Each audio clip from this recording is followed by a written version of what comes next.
Oh, it looks like we're live. Hey, so you are listening to the resurrected, I guess, appropriately enough for Halloween, or undead, depending on how you look at it, um, Misery Movies Podcast, which is a production of miserytourism.com. Gotta sneak the website address in whenever we can.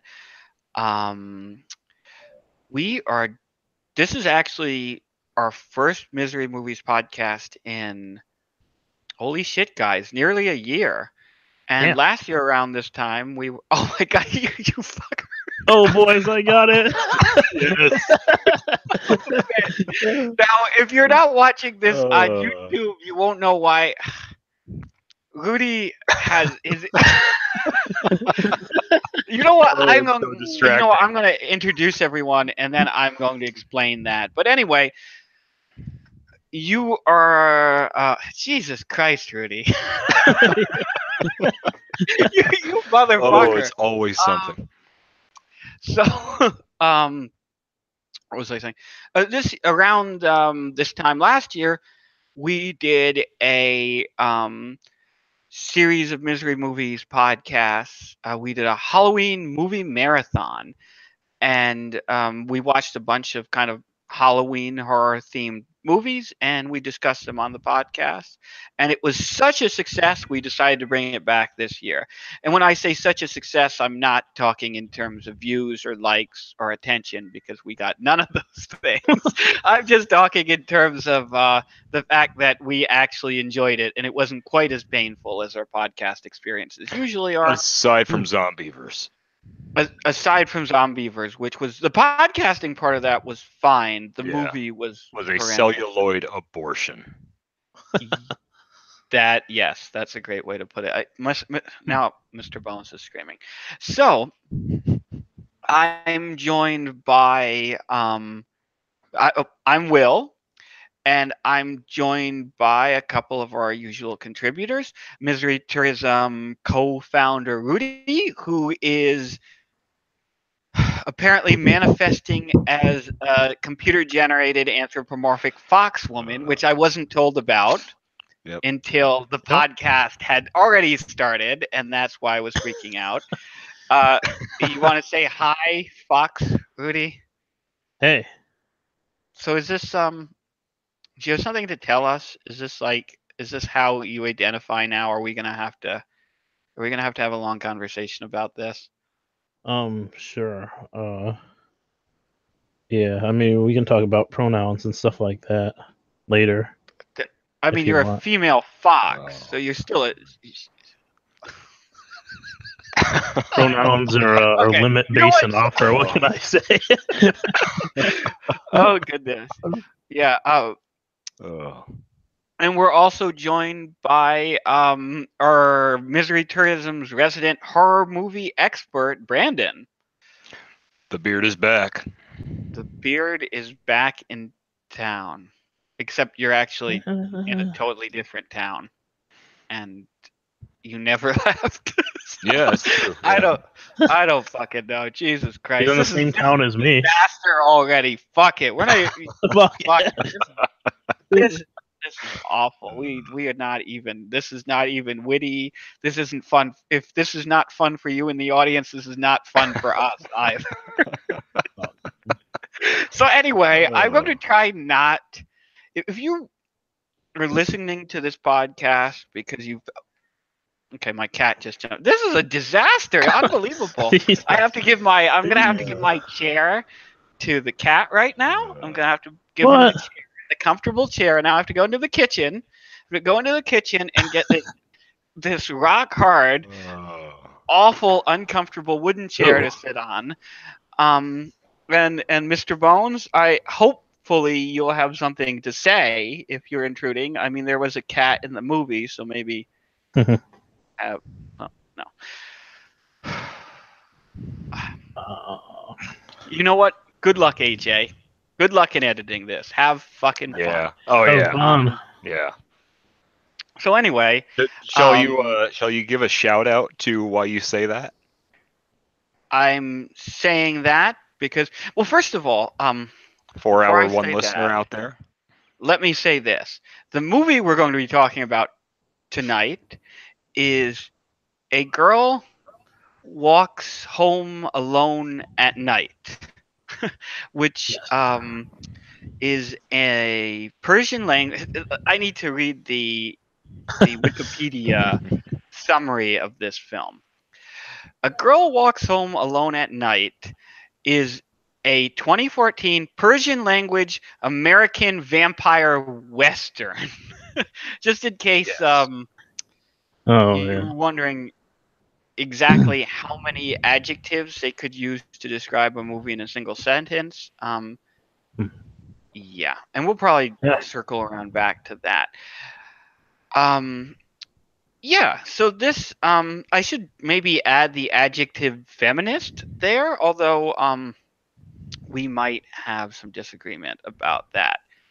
So bringing this back to AJ, regular Misery Tourism podcast and website contributors Sarah and AJ were both invited to attend this podcast and maybe offer a little bit of, you know, they're always invited to attend any podcast, but I thought maybe it'd be a good thing if this discussion about this feminist vampire film wasn't just three dudes, three dudes making dick Yeah. jokes. Yeah.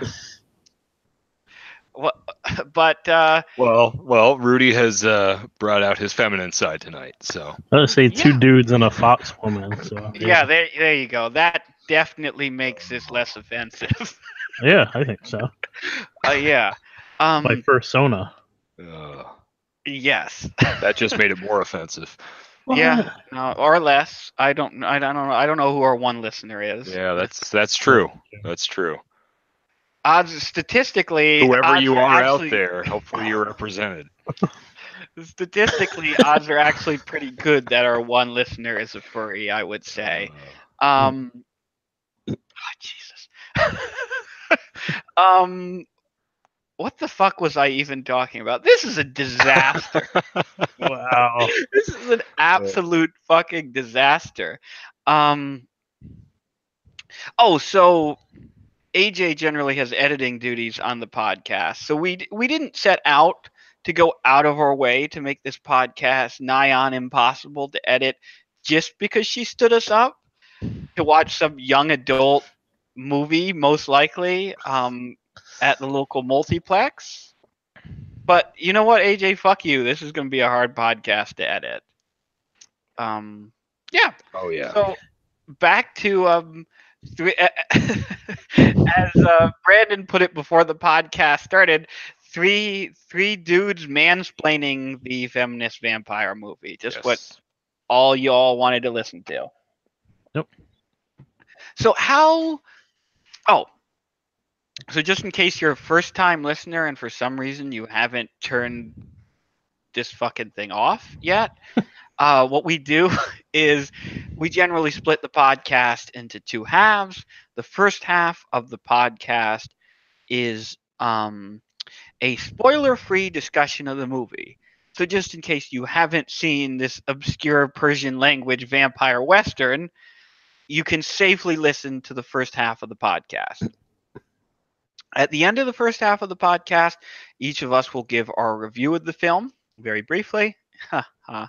And then after that, when we launch into our second half, that's when the spoilers come out. We are going to do a deep dive into the film and talk about specific scenes we liked or didn't like, talk about the ending of the movie, maybe the fate of some of the characters. And we'll give you a warning before that happens. If you're a spoiler phobe like me, you can safely turn the podcast off at that time. We don't have sponsors, so we don't care if you only listen to half the podcast. Or you could do us one better, hit pause, watch the movie, come back and listen to the rest of the podcast. Or if you've already seen the film or you don't give a shit about spoilers, you can just listen to the whole thing through. Cool. So, Rudy, you picked this film. A Yep. Girl Walks Home Alone at Night. Do you want to start the discussion off? Okay, so this is a movie I picked it because I personally was interested in it. For reasons I'm not quite sure yet. Basically, I think I saw one of the trailers for it, and I was like, "Oh, that looks maybe infuriating, maybe really awesome." Um, but anyway, it's about uh, this vampire, a female vampire, who stalks men in some imaginary kind of Iranian question mark town. Yeah, I mean, The it's town, sorry. yeah, it's called Bad City. So Bad City, yeah, and it's like this. it's like a well, not a pastiche, but I guess like a kind of combination of like things, like a combination of like American underworld and like weird noir shit, Mhm. plus I guess some traditional Iranian stuff too. Yeah, I think pastiche is actually exactly the right word. It's a pastiche of. I think on paper, it's a pastiche of like um a kind of desolate Iranian city and a old west ghost town. Right, Um, right. we can talk on film, like what that if that projects, but I think that's what they were going for. Yeah, Sure. and as you said, with a kind of noir gloss to it. Yeah.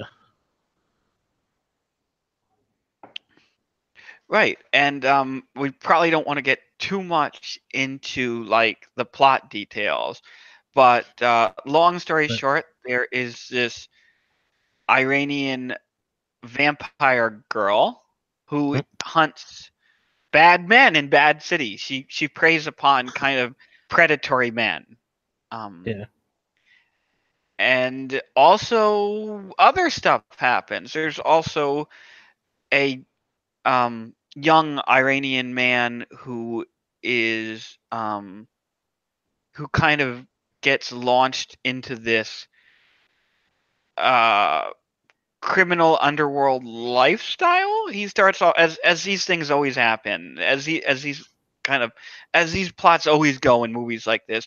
He starts off as kind of a good kid and gets dragged into this sort of seedy criminal underworld, and his story intersects with the story of the Iranian vampire girl, who's just called the girl in the Yeah. cast list, in potentially unpredictable ways that we're not going to get into in the spoiler free portion of the movie.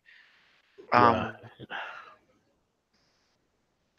So, quick and dirty plot synopsis aside, Rudy, did you have something you wanted to talk about this film first and foremost?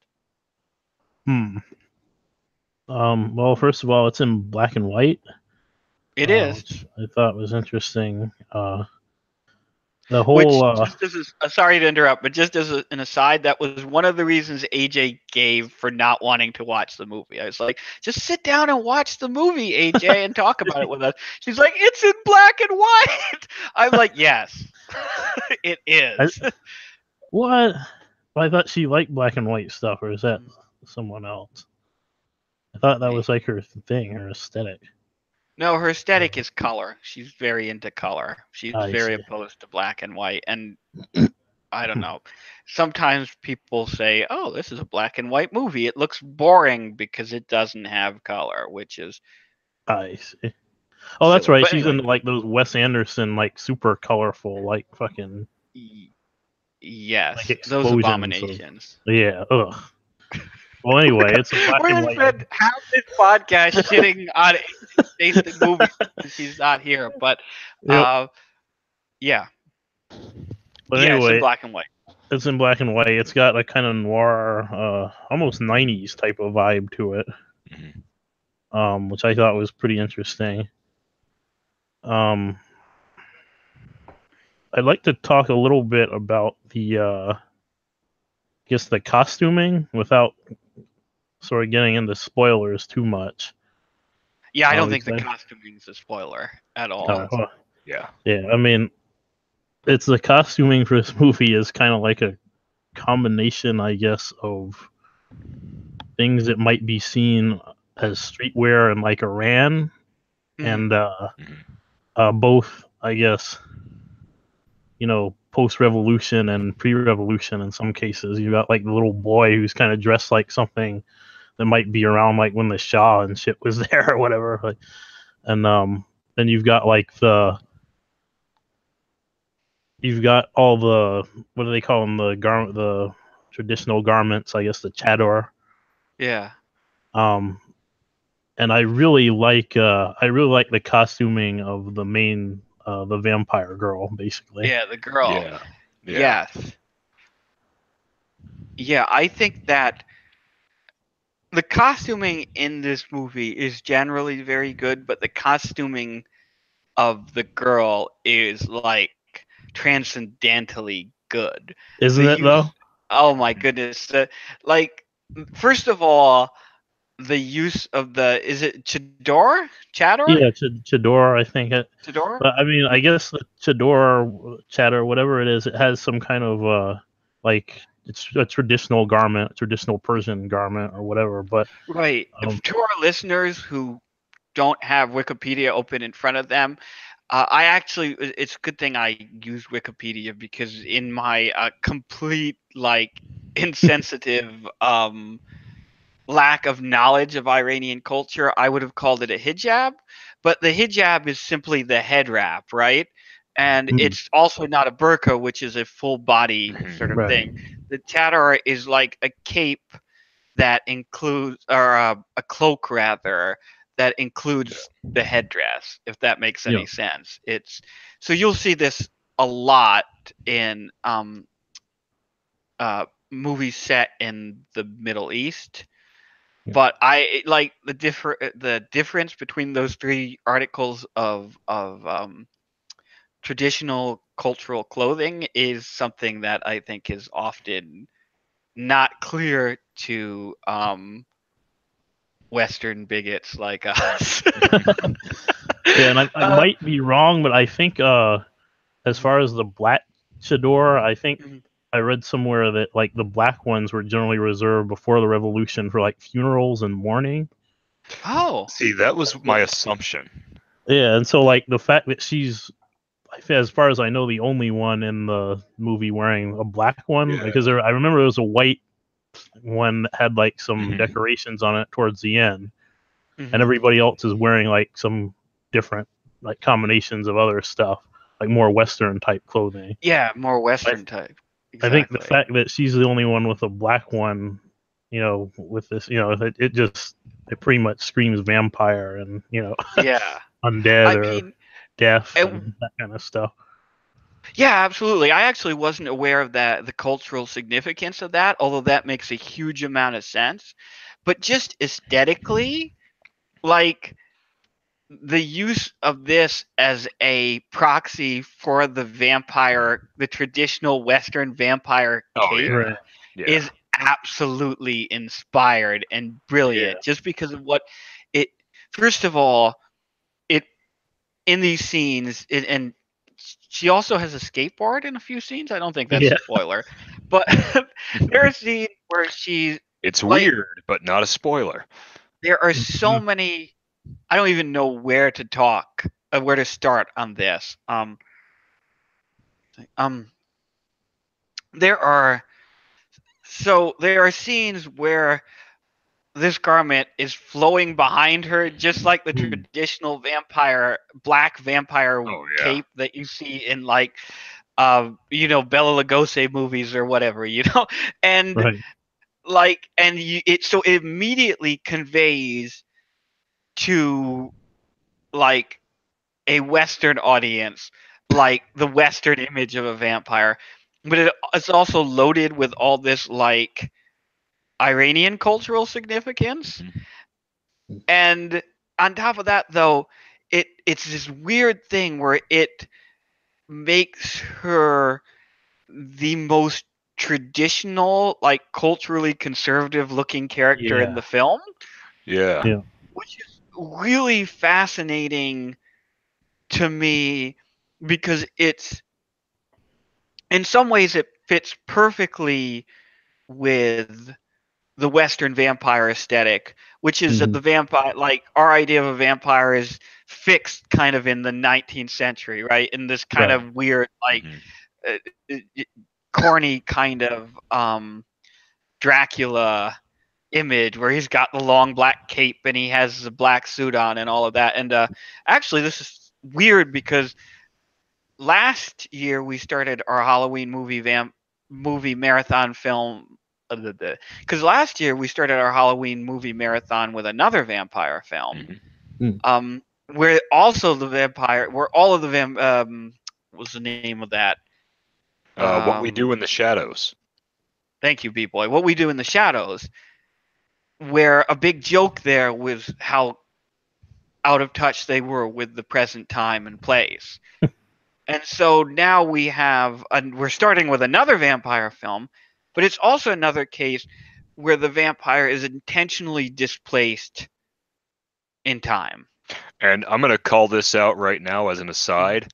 If the director of A Girl Walks Home Alone at Night within the next year directs a movie for the MCU, I think that Disney owes us money for drawing attention to their pre-existing vampire movie because, come on. Yeah, I mean Right. that is it certainly it must have been us, right? Gotta Yeah. Oh, be. yeah. It, Yeah. or one listener just happens to be Yeah. an executive at Disney. You're welcome, Taika Waititi. You are very welcome. Yeah. Well, I haven't seen the Thor whatever Fantastic. Ragnarok, right? Fantastic I movie. don't I've heard good things about it, mostly from AJ, but Absolutely I'm hilarious. still refusing to see Marvel movies because I think they're ruining cinema because I'm a What? snob. But anyway, let's not go down that road. Yes, yes. That would become the whole podcast. Instead, so what's interesting here about the use of the chador or chatter, God, someone is going to listen to this and get very upset. Oh, yeah. But what Oh. is interesting though is that not only does it evoke that kind of like anachronistic Mm. look that Western vampires have, but it also evokes a kind of cultural traditionalism, which I Right. think is really interesting in this film, especially since in American vampire movies, like the eroticism of the vampire or the vampire is Mhm. usually like seductive in some way, and the vampire movies are often about on some level like sexuality and stuff. So to Right. see a movie where at least superficially the vampire appears to be the most sexually repressed character, or at least the most like culturally conservative character at first Right. glance, Right. because of the costuming, is really interesting. Above and beyond just the fact that it's such a great reimagining of the traditional vampire like cape or cloak. Right. Oh, yeah, And definitely. let's talk a little bit about the rest of her clothing. You know, there's the striped Oh, polo striking. shirt and Absolutely the striking in the black and white. jeans, and then the Converse shoes, which really got me. Because I always Yeah. think like that's something that really makes me wish I had thought of it, because like, you know, for a supervillain concept or something like that, that's just genius.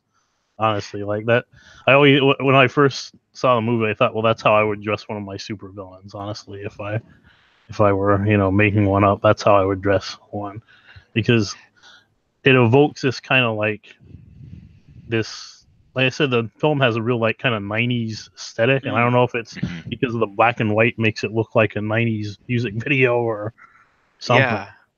It I No, go on. yeah, Sorry. it just like the clash of the traditional plus the more modern, I guess, is really that gets at a lot of the themes that are wrapped up in the movie already, and I guess a lot of the, you know, the cultural stuff that's happening in Iran now, and during the revolution, I guess too. But I just thought that was a real brilliant visual metaphor or whatever for a lot of that stuff. Yeah, and put a pin in the 90s thing because I do want to come back to that because I think there's a whole discussion to be had there on some level. Oh, definitely. B-Boy, do you want to weigh in on the costuming before I come back to the costuming? Yeah, I wanted to bring up the drug lord character. Oh yeah. Who I also thought the costuming was just amazing for. It was so simplistic, and yet at the same time it more or less called out exactly what he was all about. Yeah. It gave you such a characterization just from the visual elements of the stereotypical tracksuit wearing, jewelry wearing, heavily tattooed, badly tattooed, Yeah. typical thug look, with the very nice touch of the tattoo on the side of his head in the Arabic language or Persian language. I'm honestly not sure which. I can't tell those languages apart because I don't read any of them. But Yeah. I thought that was a very nice touch of a almost Middle Easternizing approach of what we look at as a typical drug dealer here. Yeah. Yeah, when I first saw the drug dealer, I was like, "Is that fucking Ninja from Die Antwoord?" I was like, "Wow, is that like what is going on here?" Because that's exactly that kind of, and he almost looks like out of place in the rest of the movie, but it's in a good way because it makes sense for the character and for what they're trying to do with that character. But yeah, I liked that disconnect of having him look so sleazy. Right. And so, for lack of a better term, so ghetto. Yeah. While everyone else is in, more typical suburban type gear, or, like with the vampires in that traditional, combined with the modern look. It was good. Yeah, I mean, his costuming and his presentation is the most aggressively modern of any of the characters in the film. Yeah. In that there's and I think that's intentional because I he's do too. also I was just going to say that. most sleazy, reprehensible characters in the film. And that's something else to put a pin in is like what's going on here in this movie about the way it contrasts traditional culture and modern culture, or like traditional conservative culture, definitely a commentary there, and modern like sexually liberated culture. Like there's an really fascinating contrast going on there, and also like the contrast between Western culture and, like, I don't want to say Eastern culture because it's not, but Iranian culture, right? And like especially like American Western culture, and there's like a lot of tensions here between those things.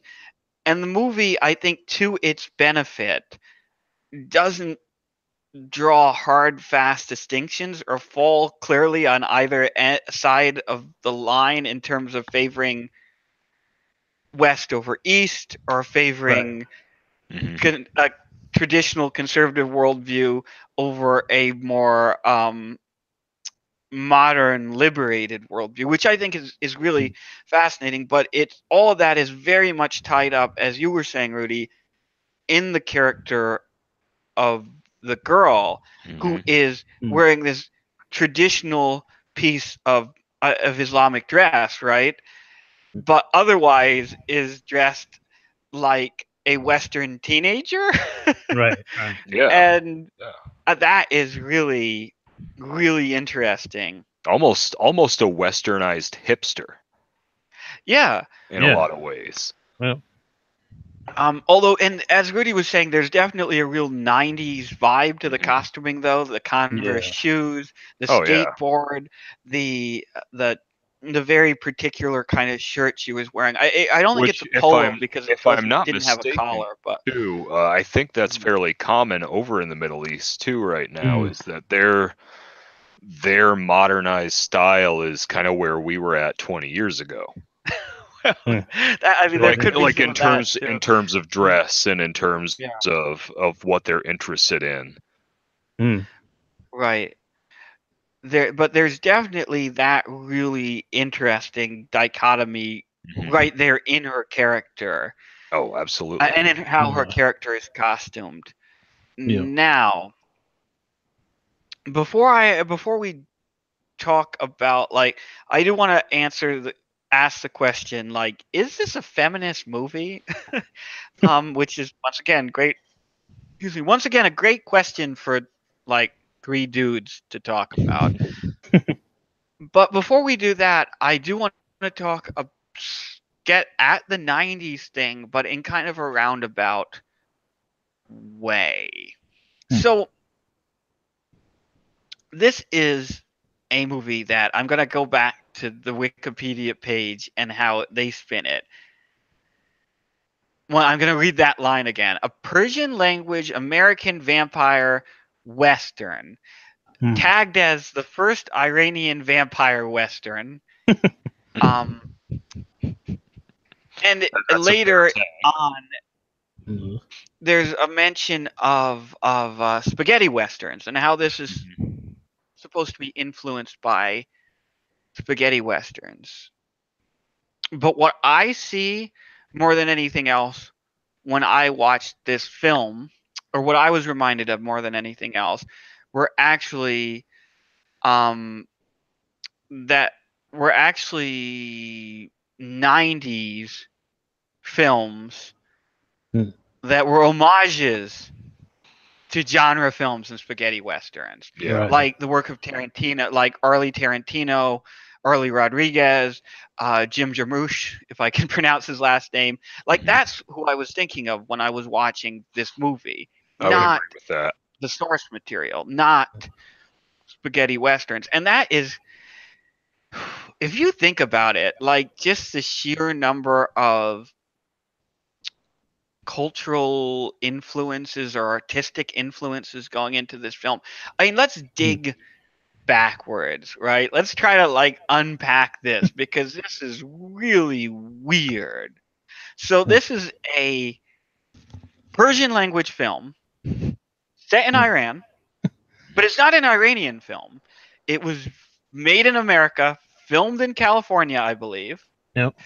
by a director, I hope I won't butcher her name, Anna Lily Amirpour, who is of, I believe, Iranian or Persian extraction, but was born in Britain and emigrated to America.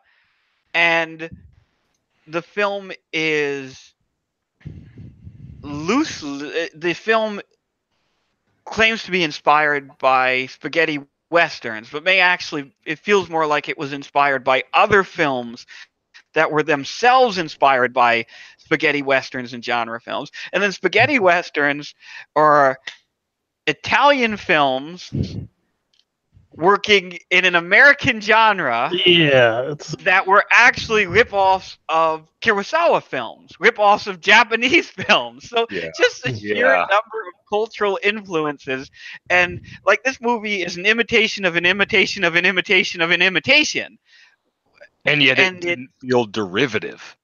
didn't it. I don't know. That's a I don't think it conversation did. to have. Mm. What do you think, Rudy? Do you think this movie felt derivative at all? Um. I think with as many things going on, were going on, and as much like ripping from things as it did, I don't think it felt derivative. As much as just like kind of a hodgepodge, maybe I don't know if necessarily even in a bad way, but a kind of like the result of like a random generator almost. Like like some kind of procedural Yeah. thing, that takes from different elements but combines it into some kind of sort of cohesive whole. Yeah. I will say, yeah, it did seem pretty cohesive to me. Yeah. Um, one thing that I thought got a little lost in the shuffle, though, like, was the Iranian component of this film feels to some degree more like window dressing than anything else. Hmm. Like, this really, to me, feels like a like a Tarantino film that happens to be in Persian, Right. or Right. a Rodriguez film that happens to be in Persian. Mhm. Which isn't necessarily to its detriment, but I do think it's kind of I do think, I don't want to say insincere, but I do think that asking us to believe that this was like, it'd be a lot more persuasive to say that this is actually a Persian language spaghetti western if it was Right. released 20 years ago. But Right. now it seems to be drawing so strongly on the influences of these directors and these filmmakers who were already inspired by Right. spaghetti westerns and by old film noir movies and all that you cannot imagine. It seems to me like you feel the influence of those intermediate filmmakers very strongly in this film, to the point that it does feel to me a little derivative and a little bit like, aside from a few brilliant scenes, like it's struggling somewhat to find its own voice amid the sheer number of influences that it has. Yeah, definitely.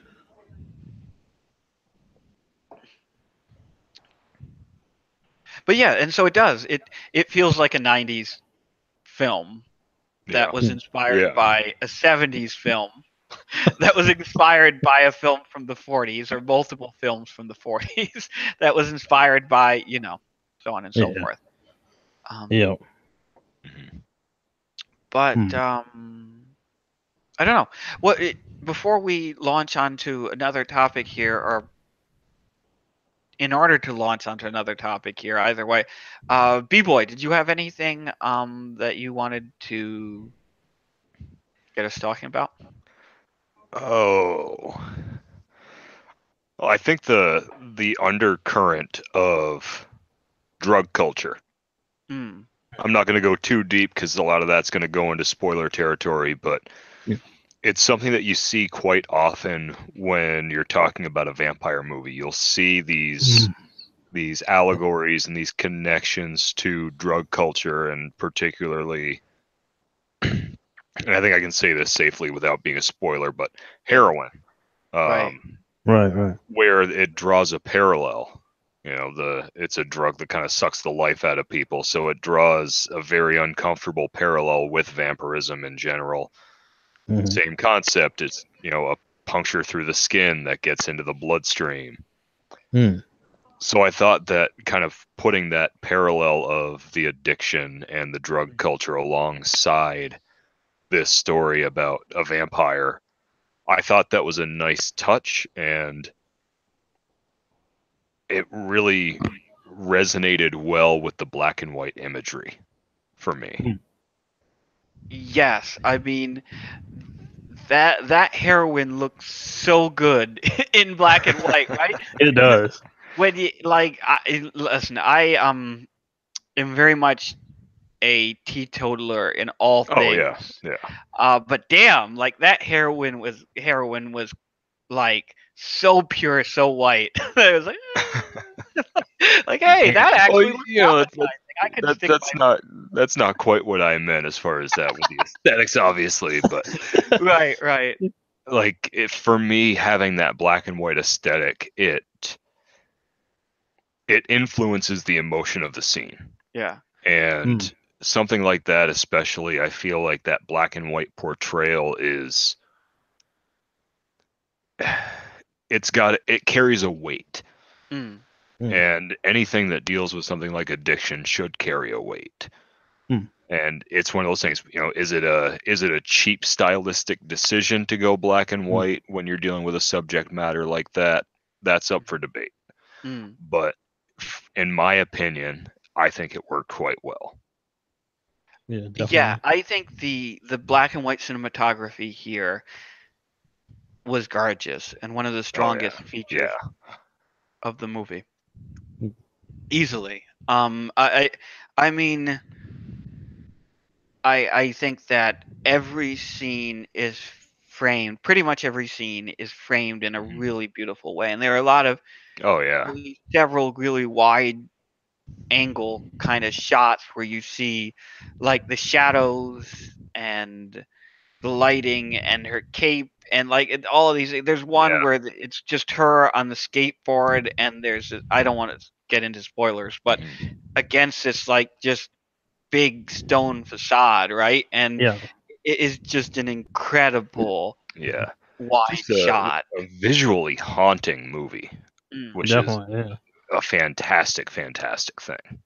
Yeah. And I do want to add another note for our listeners. We already discussed this before the podcast, but the version that I listened to, I did not have the proper codec in order to play it with sound. So I had the unique experience among the three of us of viewing this as a silent black and white movie. Yeah. With subtitles, naturally. And I think that may have actually enhanced the experience, but I'll definitely be giving this another watch to actually enjoy it with the sound. Yeah. I mean, the sound here is actually. So, on the one hand, I like the idea of watching it as a silent vampire film. I think that's really interesting given the history of vampires films, given like Nosferatu being the like preeminent, like, that's the measuring stick. Yeah, exactly. In my opinion. To this day, I think that's the measuring stick for vampire movies. Right. And so that's interesting to me, the idea of viewing this as a silent film, particularly since there are subtitles anyway. So you wouldn't necessarily lose any of the plot by reading the film. But there is. But you do lose things like the tone of voice. You lose the music. You lose the ambiance. You lose so many of those audible cues that can kind of key you into the tone of the movie. But I think that with that black and white cinematography, they delivered that even without the sound for me, which was an interesting experience. Yeah. I can't name many that can do that. Yeah, that's true. I mean, certainly in terms of modern films that go for that aesthetic, or even modern films that pretend to be, or essentially are silent films. Like, I don't know if either of you saw the Artist, which was a Academy Award nominee a few years back, and possibly even an Academy Award winner a few years back. If you haven't, don't bother. It's crap. It's another one of these Academy Award winners. It's actually just Hollywood giving itself a nice big pat on the back. Like, isn't our art like one of these films for which there's nothing else but film, and it isn't even a particularly interesting like dissection of silent films, or it really doesn't have anything at all to say. It's a derivative piece of shit. But there you go. I mean, it is called The Artist, so I mean, what would you really expect? What was But on this movie, I do think though, if you viewed this as a silent film, as B-Boy accidentally did, the thing you're missing is the music. And the music here is really interesting because fascinating mix of songs, in that you have some pieces that sound like somewhat like traditional Iranian music. Then you have some pieces that sound like basically American Western music vocals, and then you have some straight up American pop music in there as Yeah. well with English vocals. Yeah. Interestingly, and this is another thing that actually, you know what? Put a pin in that. Let's talk about that later and how that's used with specific characters, because I think there's something really interesting that happens there. But I think it's almost a spoiler to talk about it in this part. True. Yeah. Rudy, did you have anything else you wanted to talk about here in the first part of our discussion? Not really. I know somebody had brought up feminism or whatever. Yes. I don't so much want to talk about that, but I guess since a lot of the reviews and stuff, mention the feminist themes and whatever of the movie. Yeah, so let's talk about that. Yeah. So let me ask you guys straight up: do you think this is a feminist film? Three guys, come on, man up, dude. To an extent, I think it is. I think there are a lot of overtones that are relevant to things that are going on today as far as that front. I know that's a really indirect way of saying yes, I think it is a feminist film, but I think that there are definitely elements of feminism at work and elements of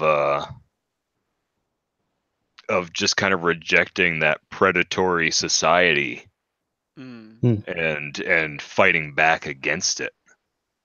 I think that's a valid assertion that it's a feminist concept. So it sounds to me like you're saying the girl, the vampire, is fighting the patriarchy to some degree. Well, to a degree, I think that's fair. Although that may be a stereotypical way of phrasing it. I'm not standing on that landmine. You know what? They're always talking. You know what? We had a chance. We did. We had a chance. If women are really so concerned about their positive portrayals in the media, they'd show up for the goddamn podcast. Oh shit! No, but Rudy, what do you think about this as a feminist film? Well, if the question was, is this a feminist film? I mean, yeah. I'd say almost like what isn't. I mean, what? As far, I mean that to me that it seems like that's one of those.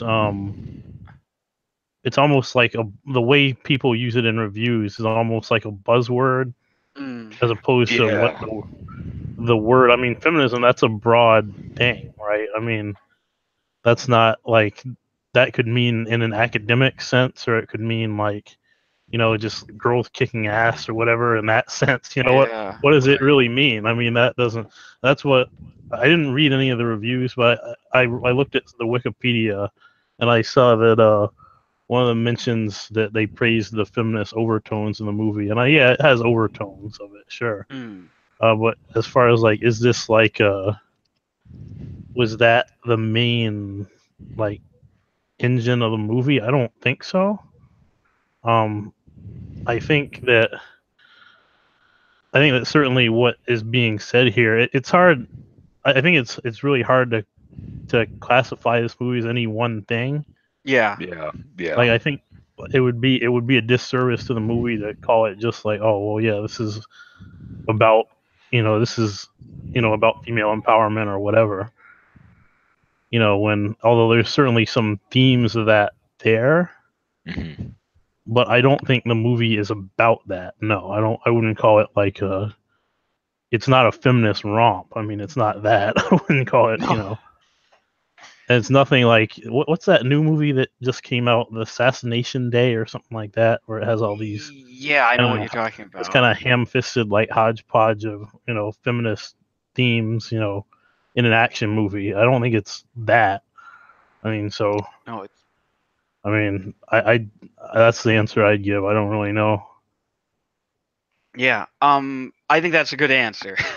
So I don't think, I do not think, I would not call this a feminist, capital F feminist film. I would say Right. that like if you were looking for a film to show in a course, like a gender studies course, Right. Right.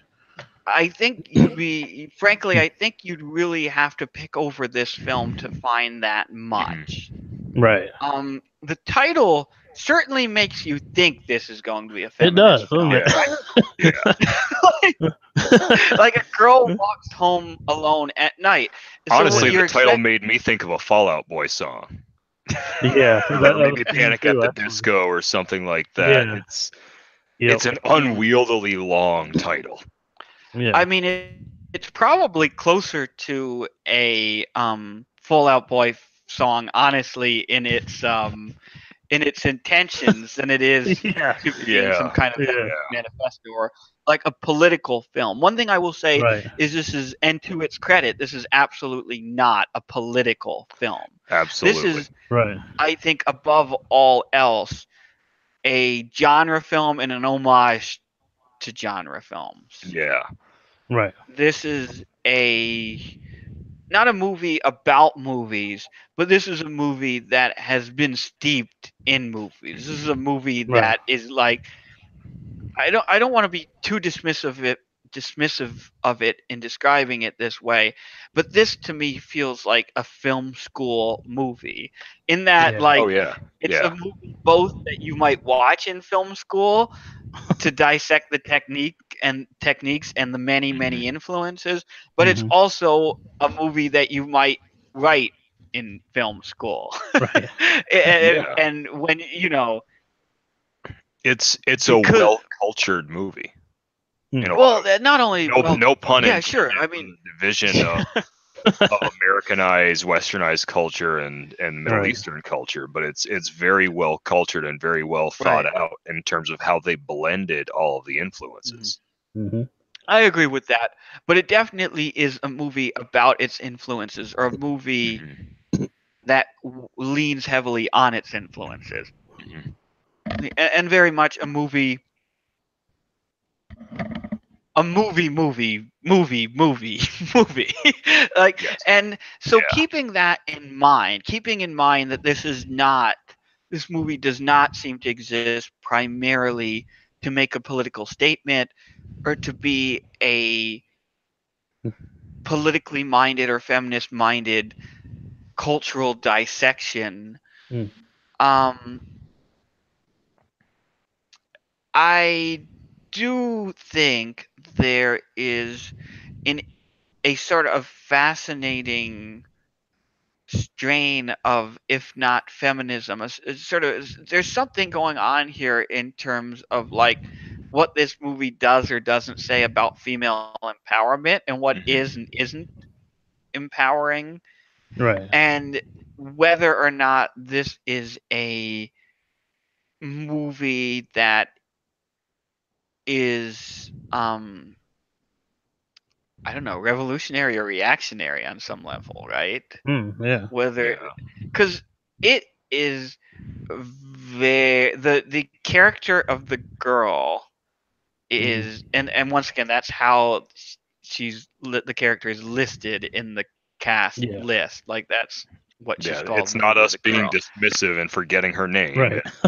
Right. Just want to be It's clear there. it's literally what it says on the script, guys. Yep. That character is such an interesting, once again to use the word pastiche, but maybe not pastiche. She exists at like a point of intersection between some really strong, like, traditional Hmm. um Mm. traditional notions about like a female's place in society, and some more modern liberated notions, and it is Right. not at Yeah. all clear to me what side the film comes down on. Right. Like, yes, this is a female character who is out at night flipping the gender dynamic in that, like, instead of this being a movie where a girl goes out at night and walks home alone and gets raped or otherwise victimized, she's the victimizer, right? She Right. finds these bad men in bad city and kills a few of them. You know, Yeah. she drinks their blood, which is an interesting, like, with vampires, like the act of feeding is always oddly like sexual or a commentary, Yeah. potentially a commentary on sexuality. But Well, yeah, there's always a metaphor behind it. so there And is that that's inversion there, that obvious inversion where the character who, if you were going by the way these things usually play out in films, like the traditional gender roles in films, would be the victim is now the perpetrator, and the character that would be the perpetrator is now the victim. Right. So on that level, like superficially, you could say, "Oh, this is a feminist liberation film," but the whole time she's wearing that traditional headdress, Right. which becomes her cape, and her character is very clearly influenced by, like, she almost polices on some level sexual immorality. Right. Exactly. And she's mostly conservatively dressed, and so that is interesting. But if yeah. you start to creep too far in that direction, you say, wait a second, but she's also on a skateboard Right. wearing Converse shoes, Right. and she is depicted in a way, not to get too deep into spoilers, she's depicted as someone who is very into Western culture. Mhm. Right. Yeah, she's a weird amalgamation of a lot of different things. Yeah. Definitely. And a lot of different things, even if you're talking about like the politics of her character or the like Yeah. cultural orientation of her character or whatever. It's not this, she's not like this straight up like ass kicking liberated feminist figure. She's Right. actually a really deeply conflicted kind of character Mhm. and is actually sending a lot of mixed messages, which I think makes her hmm way more fascinating Oh, than absolutely. if she Yeah. was an up or down kind of you Right. know, political statement. Yeah. I mean, what you said about policing the immorality, I'm almost reminded of like the Iranian morality police, that go around and Right. hand out flowers for good attire and shit like that. It's almost like that, like mixed with jet set radio or something like that. Instead of Right. like a policeman who's policing like women or whatever. She's Mm. policing like something more like nebulous, like more like morality in general. In a sense, which fits with the vampire thing because Right. that it fits with the horror and the vampire and that type of thing where it's morality seen as something that's black and white. Mhm. Yeah. I guess. And where she's just sort of like folkloric kind of Right. force, right? Mhm. Right. And like boogeymen and stuff in folklore who exist to punish kids and teens and people who go Yeah. out at night to misbehave. Yeah. So Yeah. that like intersection with what you were talking about with the Iranian like morality police and all that, that's It's like, and yeah, it's weird. yeah. Yeah. But yeah, I B-boy, did you have anything more to say on that front or? Um, not a whole lot. I think you're definitely right. It was more of a subtext as Mm, far as any of the feminist aspects of it. That definitely wasn't the main agenda, but Yeah. I could definitely see where it would be taken as such. yeah. hmm Yeah, absolutely. But I think that having that as a subtextual element, I think that was definitely a smarter way to handle it. Mm. Mm. Yeah, and I'm glad that it was like you said. I'm glad it wasn't layered on too thick. Um, because the moment a movie becomes didactic is the moment the movie loses me, and it's not Yeah. just like this could just as easily be true as a movie that's this heavy-handed conservative statement or this heavy-handed Mhm. Marxist statement or any of that. Yeah. Like Yeah. Yeah. that kind of when you start to think the filmmaker has an agenda above all else, the film loses me and it becomes less interesting.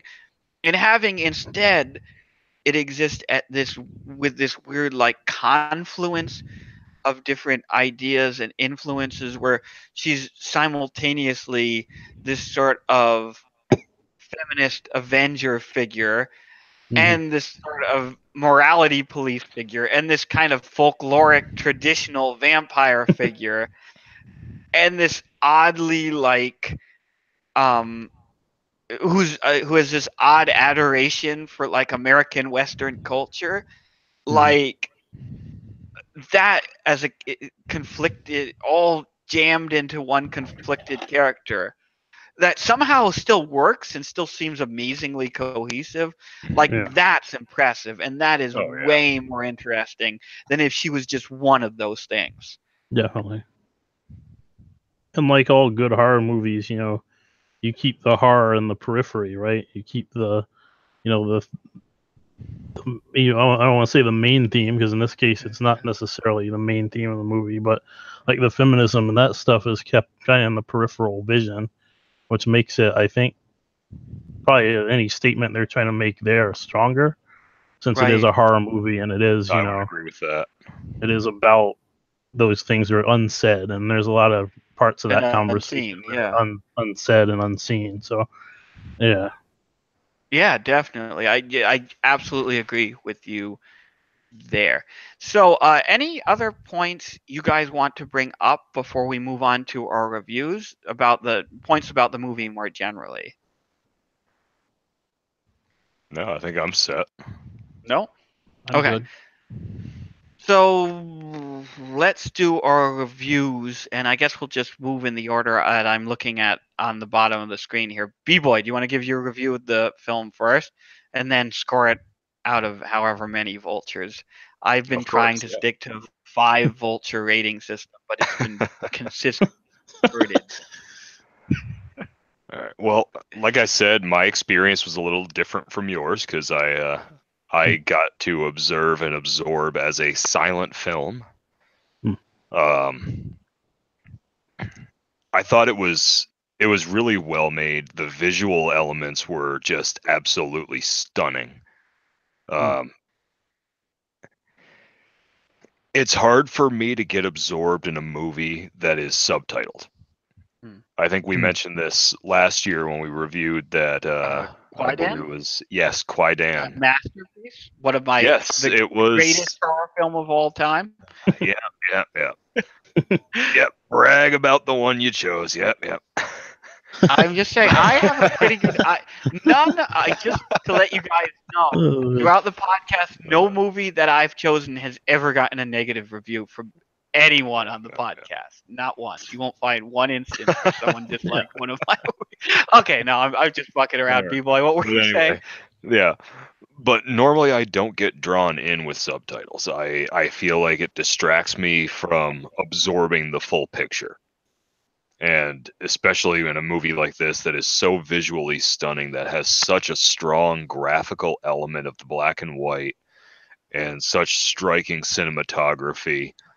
Um, Honestly, it makes me wish that I had listened to it and understood Persian because I would much rather Hmm. absorb the full experience that way. Hmm. Um, but that being said, I thought that the story itself was fantastic. I thought that all of the homages and all of the tributes to other cinematic influences, I thought they were very well done without really losing its own identity, which is huge. I liked the fact that they kept any potential political elements as a subtext to the greater story, and overall, I'm gonna give it a listen. I'm gonna give it another watch through with the sound. So pending that, I'm gonna call this a 4 out of 5 Vulture movie. Wow. Impressive. Yeah. Rudy, what did you think? So this is a visually stunning movie. Mhm. I like I guess the term is wide shot, or like what do they call Yeah. it when they hold the shot for a really long time? Is that Oh, like just a pan shot, like, or not a a pan shot, just one where they hold it without cutting, I guess. just a long consecutive shot. Long shot, yeah. Yeah. And that I love movies like that. I loved Elephant, Gus Van Zant's Elephant. Yeah. Movies that have a lot of stuff like that. Cinematography wise, this is a great movie. It's a great looking movie. I love the costuming. That was one thing that definitely stood Oh out to yeah. me. So, and those are honestly two things that I say are pretty important for me personally as far as what I rate a movie. I also love the '90s vibe that it had, I guess. Um, and this is a movie that you can watch in one sitting and not really feel bad about the hour and 40 minutes or so. It's fairly short, so you don't have to Yeah. feel bad about watching it. And that's another thing that for me, like when we watched Quaidan, a little part of me died inside, honestly. But you Because that was still such gave a the long movie a movie. good I review. still, I did. I gave it a good review because that was a good movie. But what Yeah. I'm saying is, it takes a lot for me to get to watch a movie like that, and especially horror movies. So this felt quick and it felt awesome. Uh, so as far as a score, I think I'm gonna have to give this 13 out of 5 Billy Corgan bouncing heads or whatever. Yeah, you did. Detached. We'll say 13 out of 5 detached Billy Corgan heads. Just a note to the audience. Rudy has been, and I'm surprised you hadn't yet in the podcast, but you kept prior to the podcast comparing this movie's cinematography to Smashing Pumpkins video. I don't know if it's the That cinematography exactly, but it's the aesthetics. Definitely. I could see that. I definitely, and I don't I know. can see that. I could just see it I being one of Billy Corgan's side projects. Maybe maybe he was secretly involved or something. That's what I like to believe. Well, I mean, he might be. The man owns a pro wrestling company, for crying out loud. Right. So why not? Why wouldn't he Right. get involved in this? Right. took a little bit of time off from ranting on Infowars to Yeah. With Alex Jones. to produce this movie, this Yeah. Iranian American vampire western. Yeah. Okay, so I agree with what most of you guys said. This is a very, very easy movie to watch, especially for a like all the baggage that hypothetical baggage that comes with watching a subtitled black and white art horror film. Like Yeah. none of that baggage is present on screen. None of it's felt when you're Mhm. watching it. This is, as Rudy, I think you said breezy, right? And I think it's an odd way to describe Yeah. a horror film, but this felt to me like a really breezy film. It In the was. same way as I said, like something by Tarantino, especially earlier Tarantino, not so much like something like The Hateful Eight, which is very, very heavy, but early Tarantino or something by, as I said, Jim Jarmusch or Rodriguez or something. It feels like propulsive, even though those films often contain a lot of long scenes, long, sort of slow scenes that are carried heavily by dialogue. Although this film does not have that much dialogue, but it does have a number of longer scenes. It doesn't feel like a slow film. Not that there's anything wrong with a slow film, but this film, like it, you feel just like drawn through it. You feel like you're watching. If even though individual shots may be long, it feels fast paced and it's very easy to watch. And as you said, it's a gorgeous film. The black and white cinematography is beautiful. The costuming, as Rudy said, is pitch perfect. There are some interesting thematic things going on here. Um, there's a lot of good in this movie, but it had there were two problems with it, I thought. Number one, I thought it was a little bit too weighted down by its influences. Like, I think that it was to some degree so interested in replicating its influences that it really struggled to create its own kind of unique individual voice as a film. Like, I really felt like I was watching, as I said, kind of a film school project, right? It didn't really feel like this is its own thing and this is a director with her own fully developed voice. I don't think that's there yet. Like, it's really promising, but I don't think it's there yet. The other problem, and I think maybe the bigger problem with the movie, is the characters are obviously supposed to be like archetypal. Like, they're supposed to be like the girl and the young man who's kind of being drawn into this noir lifestyle are supposed to be these kind of archetypal characters, and especially the male lead.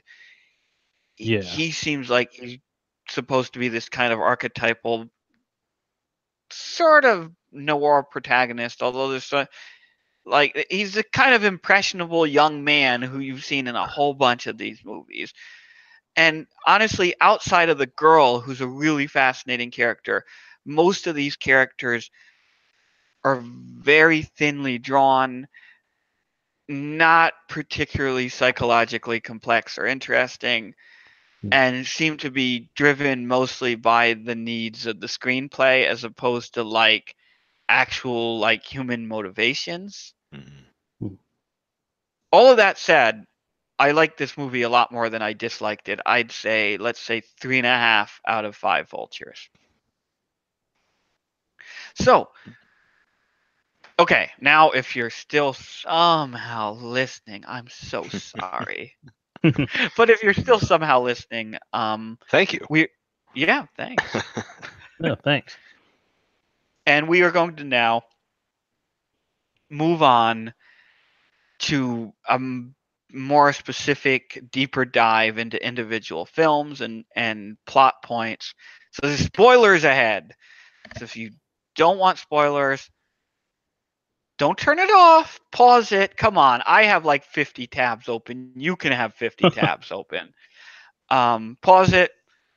Hope you don't get fucked by that Firefox memory leak or whatever. Just keep it paused. Keep it in a tab. When you have a chance, watch the movie. Come back.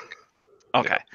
So pause now if you haven't seen the film, and if you give a shit about spoilers. Okay, so let's talk about scenes. Let's talk about everything. One thing I want to talk about first, because I want to make sure that it does get mentioned and I don't forget. I was kind of talking before about how a lot of the characters in this film felt a little thinly drawn. I would agree with that. Yeah. But there are two incredible standout characters in this film. And I think they are incredible standout characters in part because they benefit from two incredible fucking performances. So what I'm saying is there are two amazing performances in this film. One of them is by Sheila Vand, who plays the girl, who's the female lead, the vampire. Her performance is absolutely incredible. Just so she takes a character that on the page might have been kind of a jumbled mess of influences and conflicting like drives and desires, and really sells the shit out of it to the point where like you 100% believe her as a frightening, like as a horrifying, vampire, this kind of horrifying like figure that you might encounter in the walking home in the middle of the night and get spooked by, like in one scene, and in another as this really vulnerable, like not really adolescent, but this really vulnerable, um, younger woman who is like with all the pop culture obsession and all of that. Like she totally sells that. And then she also sells like this world that in one scene she also really sells the possibility that she's this ancient kind of world weary figure who has been alive possibly for hundreds of years. Yeah. There's a scene there between her and the prostitute which was kind of a little bit too obvious and writerly, but she really sold, where she's talking about like how she imagines the prostitute must feel. Mm-hmm. But she's actually describing how she feels, right? Like this kind of like world weary speech about how she's just like been enervated and drained of life by her many years like of watching human depravity. Mm-hmm. And to be able to sell all of those things, it really, really remarkable performance. It's just incredible performance.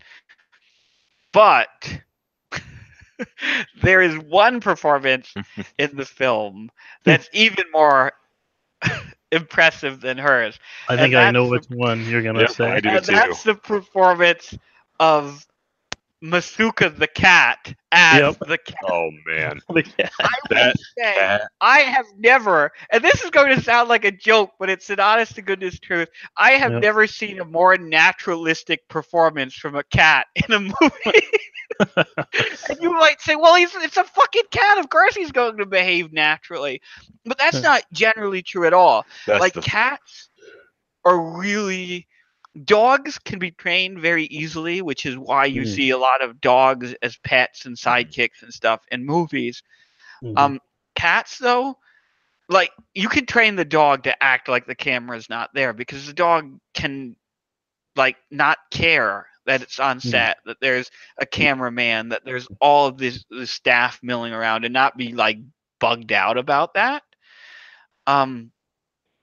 Cats though, you almost never see cats give naturalistic performances where you just accept the fact that that's a cat and he's behaving like a cat. Like usually they kind of relegate cats to like scenes where they quickly scurry across the scene, right? Yeah, it's always Because a jump easy shot. yeah, exactly. Or where they're like crouched down and hissing, because it's easy to get those images, because when you put a cat on set, the cat's like, ah! Oh, I'm sorry. I actually upset my cat by making that noise. But the cats are like spooked and pissed off. So it's easy to get a scene where a cat's hissing at the camera. This or where cat you like is just chilling.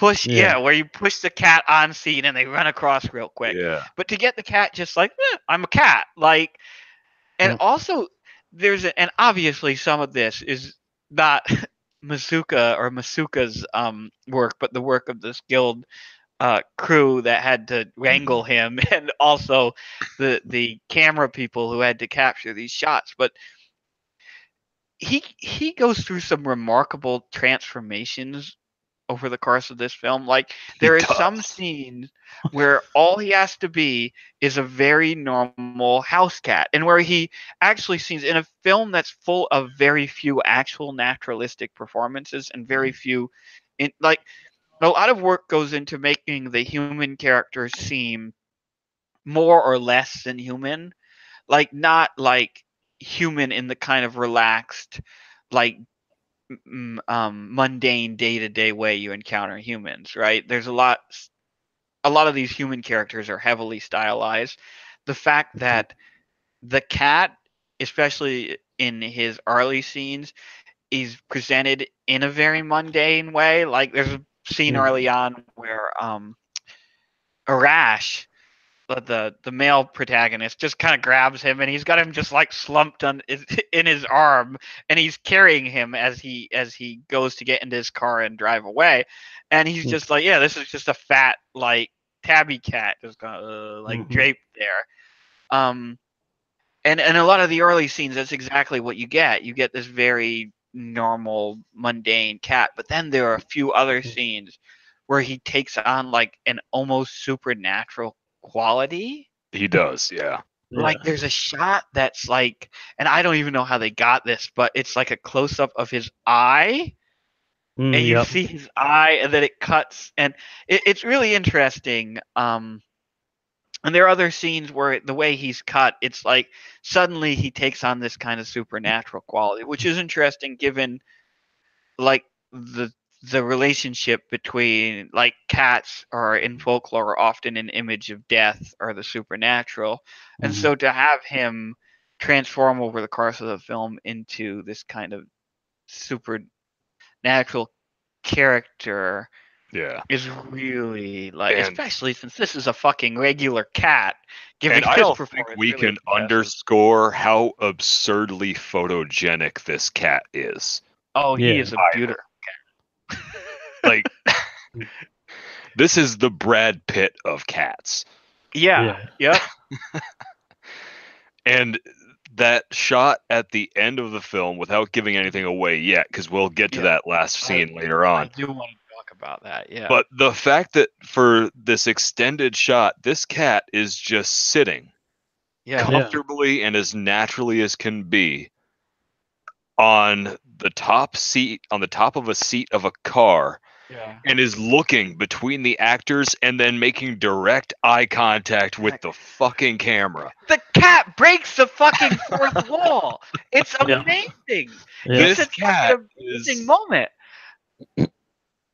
Just straight Deadpooling it, just looking us right in the eye. Like, it was just amazing, the performance that this cat gave just by being a fucking cat. Yeah. And that, and usually we say the end for the last, but whatever, we'll talk about it now. What's really interesting about that scene is up until that moment, the movie never broke the fourth wall and acknowledged the camera, and the actors never acknowledged the camera.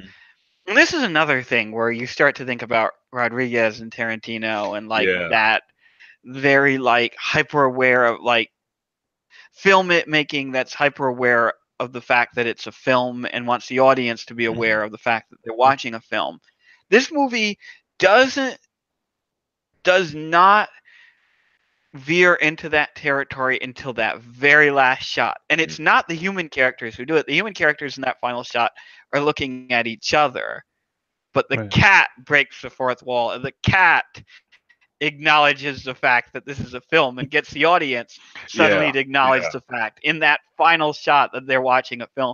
That's great. That was incredible. Oh yeah. And also once again going to like the question of like the potential supernatural qualities of this cat, which are never like overstated. It never becomes like a Sabrina the Teenage Witch kind of thing where it's like, oh, is this?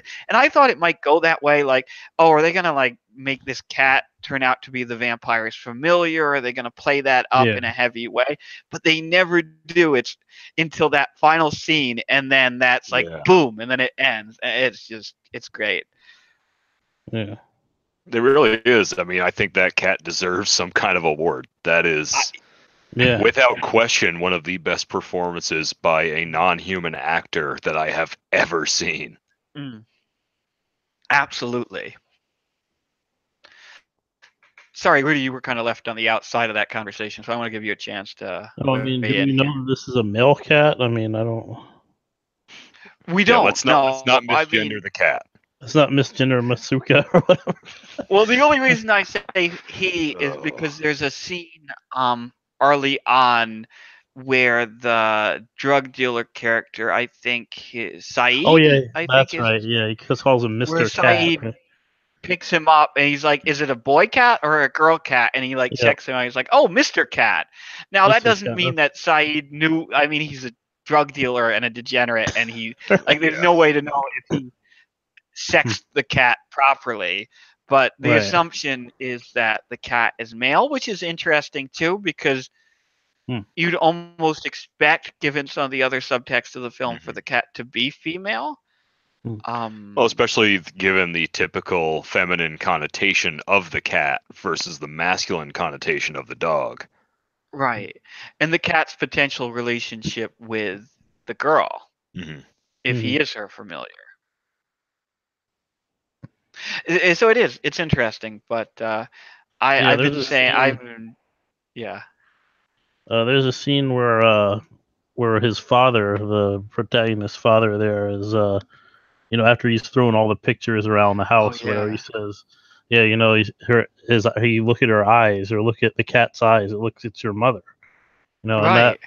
that really and the look that cat gave during that scene, where they zoomed in on it and it was kind of looking furtively, back and forth. That was really something that was quite a performance too. Like you Oh said, the yeah. range on the cat to go from a Yeah. performance like that, Unreal. like sitting on somebody's shoulder and like chilling out, to like in the car breaking the fourth wall. Cat had an amazing range for sure. Amazing range. I mean, I no insult to the male lead here, but the cat had a much larger range than the male Oh yeah, lead, whose Yeah, performance was absolutely. only okay. right. Um, yeah. But yeah, it's interesting that you mentioned the scene where I think it's Hussein is Mhm. Yeah, Aras's Yep. father, All seen. where Hussein says the cat's your look at the cat's your mother. Speaking from like the question of like, is this a male cat or a female cat? Mhm. yeah. And And see, also I that's thought yeah. I thought Hussein was a well done character as well. Mhm. Not as complex as he Yeah. could have been, but I thought that he was one of the higher points for me, no pun intended. Being the not only the protagonist's father, but also being a what is obviously a man who has spiraled out of control with depression into Mhm. a descent of excess and drugs in a lifestyle he can't afford after the loss of his wife. Right. I mean, I thought he was a I tragic figure that they really could have built a lot more on, and yeah. they could have really developed an amazing presence in that movie with him. Yeah. And I thought that obviously just visually, I thought the actor emoted the character very Yeah. well. Yeah, definitely. Yeah. This is another case where the actor outperforms the writing, I think. Mhm. I mean, we've seen characters like Hussein in a lot of Oh yeah. movies.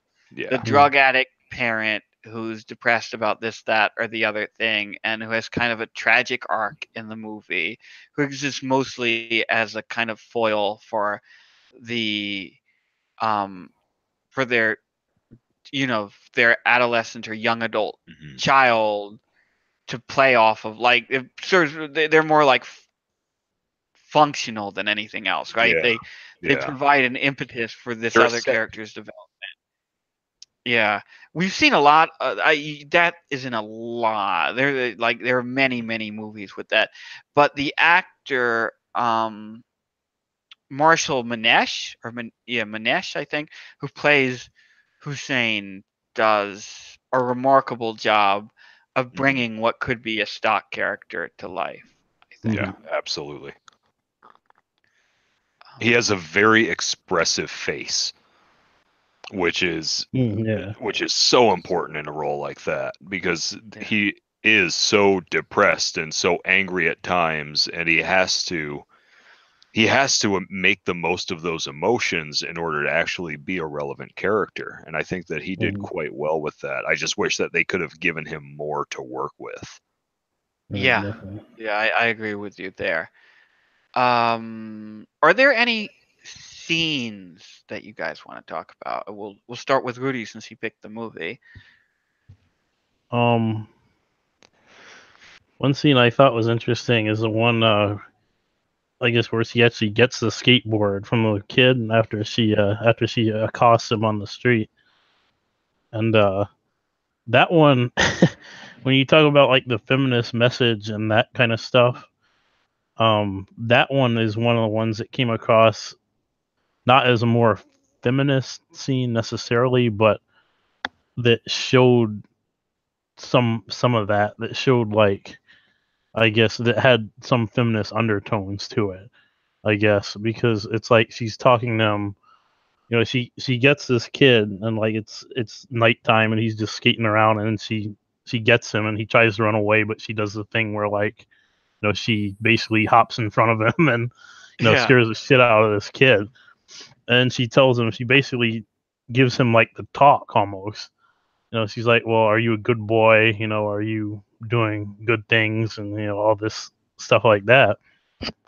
And I thought of that, I thought basically of kind of maybe like talks about consent or about that type of thing. That's what went through Yeah. my mind. That's the first thing that I thought of when, you know, and like talks of consent that kind of people wish that we would have, I guess, with children or like younger kids. You know, there's always like people talking about how, you know, we need to like sex education and stuff. Consent has to be emphasized and that type of thing, and that parents should play what role parents should play in that and all that kind of stuff. But the fact that it's like this strange woman, you know, on the street talking to this kid about Right. like, you know, and it's not obviously about consent, but you know, that to me was the implication there. You know, are you a good boy? Are you, you know, have you done anything bad? You know, that kind of Yeah. thing. Right. And that to me was an interesting scene because it kind of I guess was like a dialogue about those types of conversations. And like it's like, well, on one hand it's like, well, okay, you know, great, you're having the conversation with him and, you know, maybe he'll remember it. Surely he will remember it because he was scared shitless. But Right. on the other hand, you know, you scared the shit out of him, and you know, Right. yeah, and I think that kind of mirrors the conversations about those conversations. You know, that mirrors the dialogue around those types of conversations. I thought that was an interesting way to do it, instead of doing it in a more heavy-handed way. Yeah. Yeah. That is interesting. I didn't really think of that when I was watching it, but that is an interesting point. I mean, it's kind of funny here because like your interpretation of this scene might vary based on whether you decide to put the emphasis here on good or on boy, right? Right, Like right, if you think that she's mostly asking, "Are you a good boy?" then she right, becomes the folkloric boogeyman, right, right? She right, Yeah. becomes the figure that exists to police children who shouldn't be out at night and to teach them moral lessons and to serve as a check on, are you good? You better be good, because if you're very not good, good. I'm going to come and get you. Yep, But if you put the emphasis on boy in that scene, then it becomes more right, like what you're talking about, which is like, is her attack like on his morality, or is it more about his masculinity? Like, are you right, going to be a good boy? Like, right. are you gonna grow up to be like one of these other guys that I've killed? That you kill, and Yeah. yeah, You know, exactly. like you don't want to become grow up to be a sexual predator or the kind of degenerate I hunt at night, or Right, else there's going to be consequences for that. And that was right, one of those moments where it's a really interesting spin on like your expectations.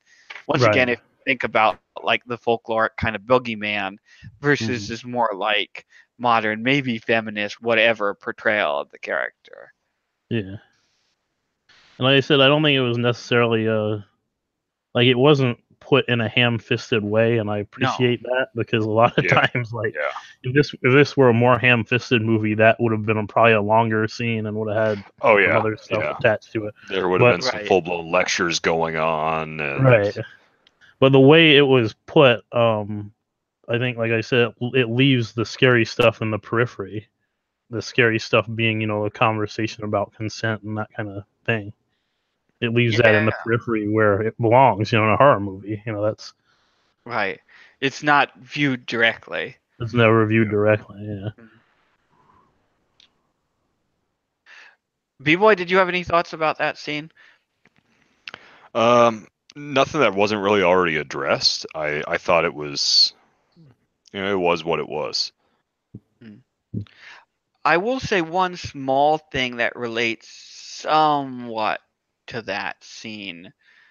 That I didn't really care for about the movie was the way the really like the scary vampire moments were handled.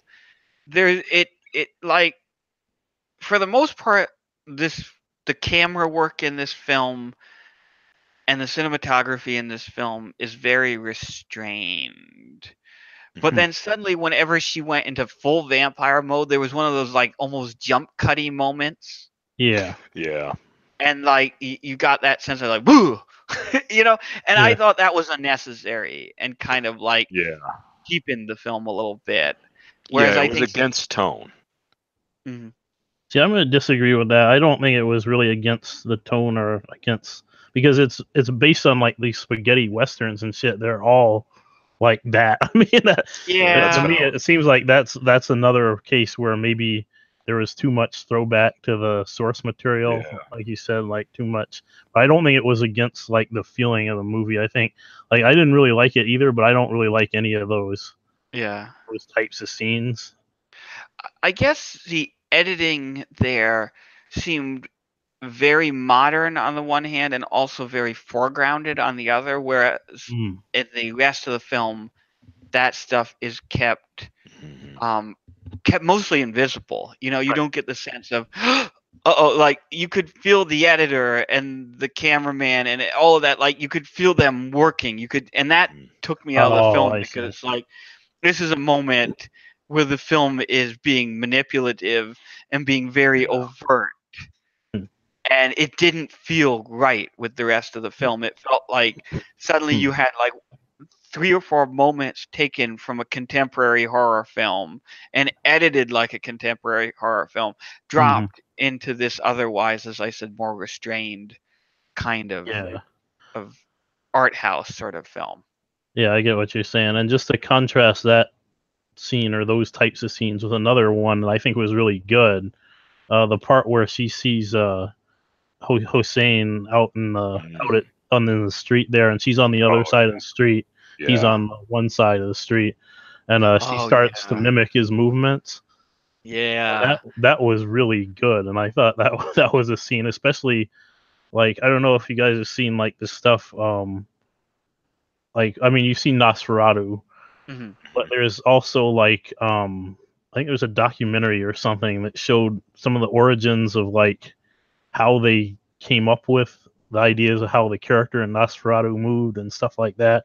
I guess Oh, there is this okay. disease called encephalitis lethargica Yeah, that yeah, makes sure. people they can basically be posed like dolls, when they have the disease because they don't like catatonic and like kind of, and that reminded me a lot of that, which was Mm. really interesting scene. Yeah, that was a great scene. And like you said, that's a scene that evokes like anxiety and horror Mhm. Yeah, and it's a without quiet kind of using anxiety. yeah, exactly, without using cheap cuts or anything like that. I Right, agree right. with that. B-Boy, was there a scene you wanted to talk about? Yeah, I actually want to bring up the scene that first really introduced the girl Mm. in the movie, or at least the first one that really grabbed my attention, and oh, this is something unusual. Hmm. And it was so simple, and again, I think this is where watching it as a silent movie, either maybe it enhanced it for me, maybe it's actually even better than I'm remembering it. But Hmm. it's the scene where she is just dancing to the music, Yeah. alone on her own, no other characters present, just dancing and moving to the music. in that black and white striped shirt. And it was just such a visually gripping and haunting scene for me that got my attention, and that dragged me into the rest of the movie. And I thought that was so spectacularly done because of its simplicity. Yes. Because it wasn't overdone, it wasn't overwrought, it wasn't forced. It just felt like this natural thing, and yet belied none of the supernatural elements that would follow. Right. And I thought that was Yeah. just Yeah. outstanding. Right. And Right. it's such a strong contrast between that scene where she's basically looks like any sort of lonely, kind of isolated young woman rocking out to Western pop music, by the way. The song kidding.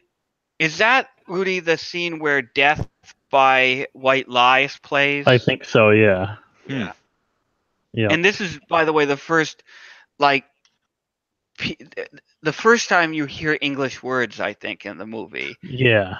And in fact, the only time in the movie that you hear English, there are only a couple of times in the movie where you hear English, and both times it's her listening to American pop music. Right. First this scene, and then later in the scene, I believe, where she and Arash have their little like rendezvous or whatever, that dance moment between them. In both of those instances, she's listening to American pop music, and I thought that's really interesting because the way it establishes her character, as you said, B-Boy, and how high contrast that is with her other introduction, where she's dressed in this, in a more traditional style, or at least she has the headdress or whatever you want to call it, the chador on, and where she like goes full vampire and like murders that sleazy drug addict Saeed, right? Yes. Yeah. So I mean, the contrast there were like in one scene she seems like this very vulnerable and also very Western girl. It was very disarming. And I liked exactly. that. It seems like this very vulnerable, very Western girl, and then in the other time that she's her other introduction, the introduction to her as a vampire, she's this like incredibly horrifying and also like very traditional, and as I've said a few times before, folkloric kind of figure. And like those two things, those two visions of her are knocking against each other for the whole film in really interesting ways. And continue until the conclusion of the film. Yeah, and that's a complexity that you don't often get in a vampire movie. Right. And that you almost never get any horror movie, for let alone just a vampire movie. But it's so difficult for most filmmakers, especially in modern popular film, to actually capture that kind of a duality in a character. Yeah. Let alone for this supernatural force in the movie to be introduced in a way that is just so thoroughly human. Yeah, exactly. Because normally, there's a vampire in the movie. The first time you're going to notice that character is when they jump on somebody's throat. Yeah, right. And it's usually not anything eye-catching that really draws you into this character that doesn't have some obvious supernatural element to it. So I really, really like that scene just for that reason, because it was such a disarming, humanizing, almost endearing moment. Like you start thinking, well, this is just, this is the girl next door. Right. And it's another moment that makes you think not of spaghetti westerns or old noir films or any of that, but makes you think the Tarantino influence. These quasi indie. I don't know the right way. There's a term that's applied to those sort of quasi indie 90s filmmakers who were really like on the cusp between like when indie went mainstream or whatever you want to call it. But that scene like could just as easily have been the scene from Pulp Fiction with I believe it Uma Thurman, Yep. where Yeah, she's yeah. Oh, absolutely. like Yeah. the parallel there is really very Yeah. clear and kind of fascinating. So and B-Boy, yeah, that was one of my favorite scenes in the Yeah. movie too. Um, but there's one scene that really, really, really stood out to me in this movie, and oddly, for a movie about a horror movie, I suppose, about vampires, um, it was a romantic scene, and that's the ear piercing scene, Oh yeah. which I think Yes. was totally like in some ways was written on a level that no other scene in this film, good as they are, was written on. Because in that moment, you get, in a very kind of subtle scene, you get like the sudden intersection of all of these currents of her character, Yeah. right? Yeah. Like, first of all, there's the like conflict between traditional culture Yeah.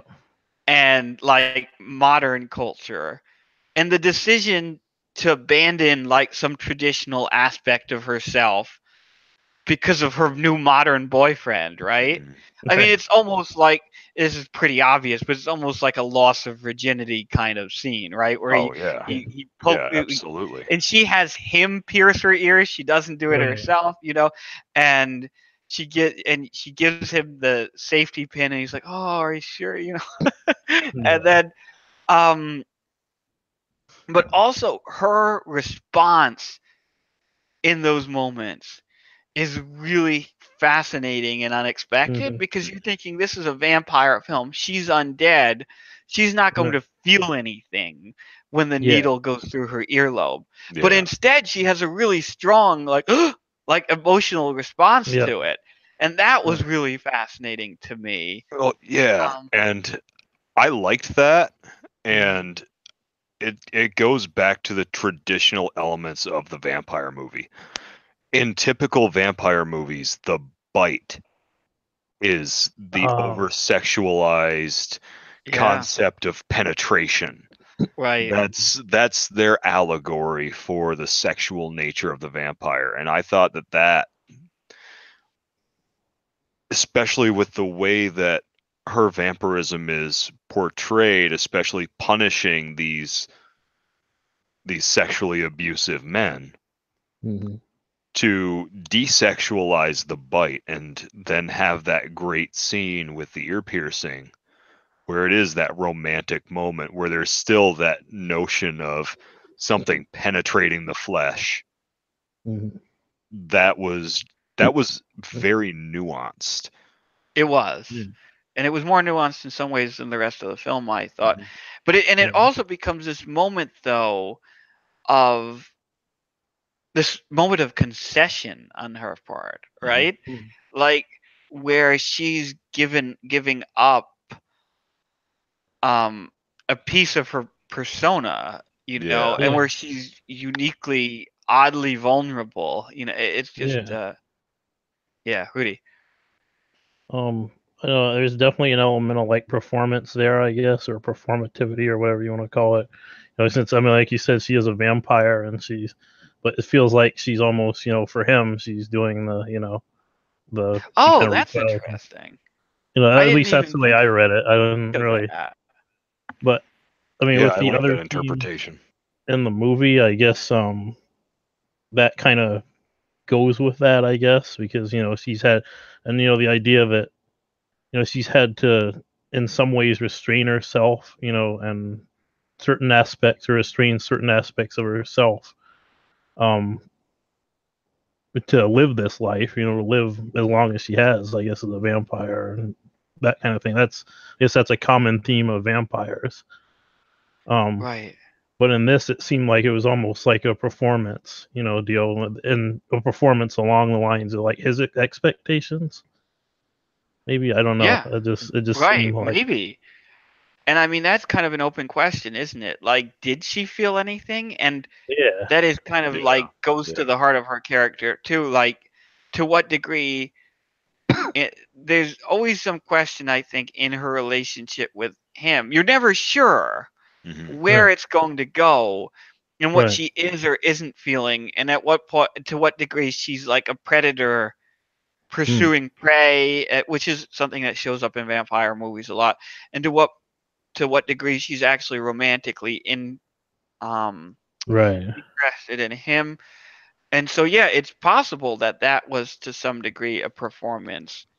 Um, that she's a vampire, she shouldn't be able to feel pain. But there's also the possibility that this is a kind of subversion, and she actually does feel the pain, Mm. which runs counter to our expectations for a vampire. So regardless, and as an audience member, we don't know like what for Right. sure which of those things we're seeing. So that is Right. pretty interesting.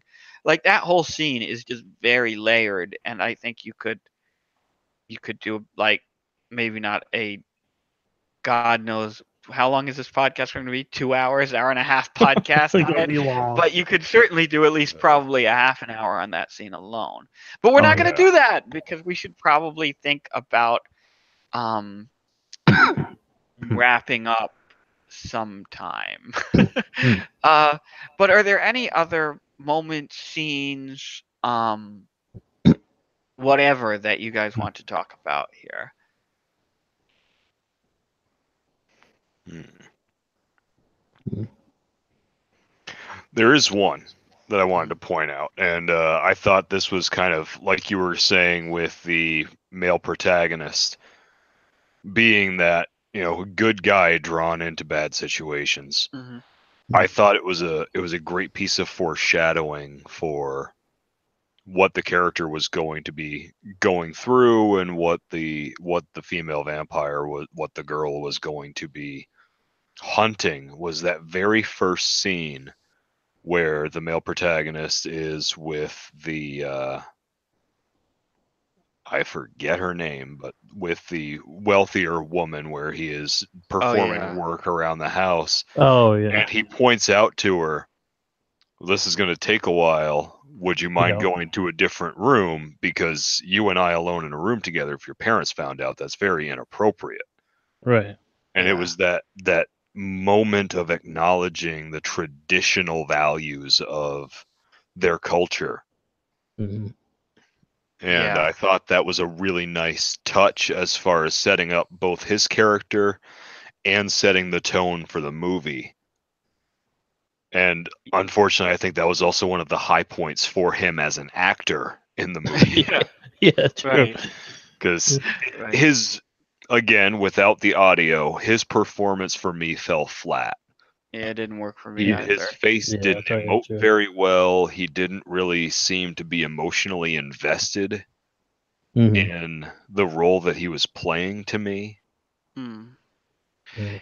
He sort of underplayed a role that was already underwritten, and it didn't work Yeah. out. Yeah. Yeah. And I think there was this attempt to make him this kind of like silent sort of noir protagonist, this guy, this Mhm. man of few words kind of thing. Mhm. Yeah. Um, but you often need a more an actor with a stronger presence to pull something like Yes. that off. Absolutely. Mhm. Like, yes, Clint Eastwood can be the man with no name, Right. but this dude is no Clint Eastwood. you know. No. No. You have to have a face that can deliver emotion without anything else. Mm, You Yeah. have to have that expressive face. You have to have that expressive body language. yeah. And for me, the protagonist, it felt like he was just there. Mhm. He Yeah. wasn't invested in what he was doing. He was definitely one of the weaker links in Mhm. this movie, undoubtedly. Yep. Um, one thing I wanted to talk about just very briefly, I don't have too much to say here, are all of the like visual allusions to noir Mhm. films Mhm. and stuff like that. Some of which I don't know. Just like, of course, he's wearing the cast for a bunch of the movie, Oh yeah, I noticed that. which is just kind of, and there's a briefcase with Hmm. the drugs and the money in it and the gun. I do like the fact that we see the gun in the briefcase. There's a cute little subversion of the Chekhov's gun thing, Mhm. where Hmm. we see the gun early in the briefcase with the drugs, and then we never see the gun again. But we think Yeah, we're going to see yeah. the gun again That was a when he good reaches taunt. when he reaches into the glove box at the end of the film, and we don't know. Oh. He's figured out that she had something to do. The girl had something to do with his father's death, and we Yeah. see him reach into the glove box, and we think on some level he's Hmm. going for the gun that we Mhm. saw earlier, and we're primed to expect would come back, and instead he pulls out the tape with the pop music on it and pops it into the radio, Yeah. Yeah. and there's that, um, that moment. But but yeah, like the cast and stuff like that, and of course we get a lot of scenes of the oil wells, which make it work Mhm. both as a Yeah. western but also as a, Yeah. like, setting the place in Iran as well. That's a nice, like, little point of intersection. It But was. Yeah. the one, like, noir illusion that I thought worked better than any other was, you mentioned his um his his former rich employer's daughter. Mhm. I'm trying to. Mhm. I think I'm looking at the Is it cast list stay here. I think the down? Singer? Shada, yeah, was the Yes. character. Yeah. There's a moment early in the film where we see her with a bandage on her nose. And of Oh. Yes. course, the Yes. immediate, if you're a Western film goer, your immediate thought is to Jack Nicholson in Chinatown, Yeah. right? Mhm. But the reason she has the bandage on her nose is because she just got a nose job, Yes. which Oh is a yeah. real Yeah. cultural allusion to, like Hmm. rich Iranian women who are obsessed with, like, Western standards of beauty, and so they get that, Right.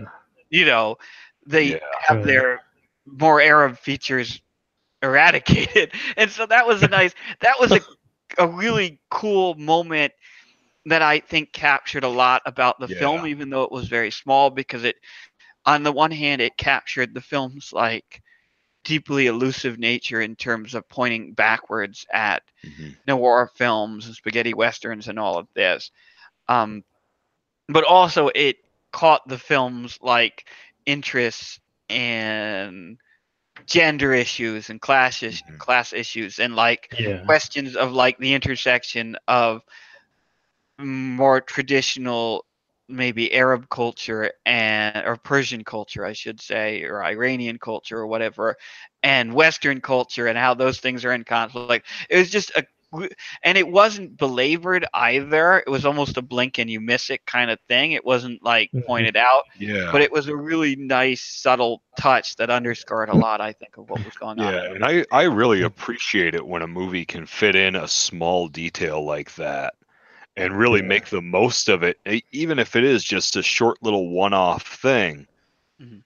Delivering so much in such a small, condensed moment Yeah. is Mhm. just so valuable and so hard for a lot of filmmakers to pull off. Yeah. And I really wish that they could have worked in more of those. Yeah. Yeah, I do too. I do too. There were some moments in the film where it did seem a little bit like it was maybe on autopilot, or it was Mhm. sticking a little too bit too close to its influences. But um, yeah. And anything else anyone wants to bring up or talk about, or Well, I'd like to call back to Hossein and his drug addiction. hmm I thought some of those scenes were very, very well done emotionally. mm, Um, I think that was another high point for the male protagonist. The first scene where he came in and encountered his father after his father had been injecting. Mhm. I thought that was a good scene, and especially when Hossein finally kind of loses it Yeah. and basically hog ties a woman and forcefully injects her and then injects himself. Right. Yeah. I thought that was it was another strong point in his portrayal of a man in a downward spiral, and powerful performance with a lackluster uh, script to work with. Yeah. Hmm. Yeah, I think so. And that, of course, that last moment you were talking about is another one that kind of gets to the issue of like consent, where she's Yes, saying that, Mhm. very like, much no, so. first of all, she's a prostitute and he's like paid her to sleep with him. So Yeah, he's not saying, Mhm. no, no, I don't want to sleep with you. She's saying, no, no, I don't want to do heroin. And he's like, no, you're going to do heroin. yeah. like, we're going to No, do we're, heroin we're and we're gonna going to have have a good fun. time. We're gonna have a And good. there's this weird kind of like question of like what is transpire, because he ties her hands together in order to inject her with the heroin, Yeah. but like the resistance, there's not a tremendous amount of resistance to that. And Mm. there's some question of like, is she playing a role that she was paid to play, Yeah, or is she Mm. being victimized by him? Does she not want, like, and of course, as the audience, we're having some trouble parsing that, but the Mhm. girl, it sees one thing and one thing only, right? Which is Right. that he's accosting her. And Right. since she's yeah, kind of set yeah, herself up as the protector of this woman and this kind of avenger of who goes after these kind of men, like, it's very clear cut what we can see, what her perspective is and why she Yeah. kills. But Yeah. we've also seen his struggle throughout the movie with his heroin addiction and the stuff with his wife. And Mm.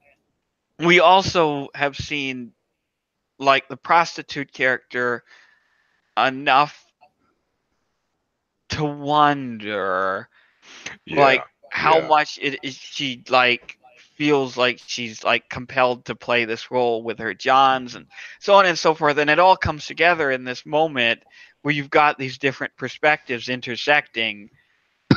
And so the audience is seeing more than any given character. And I thought yeah, that was pretty good.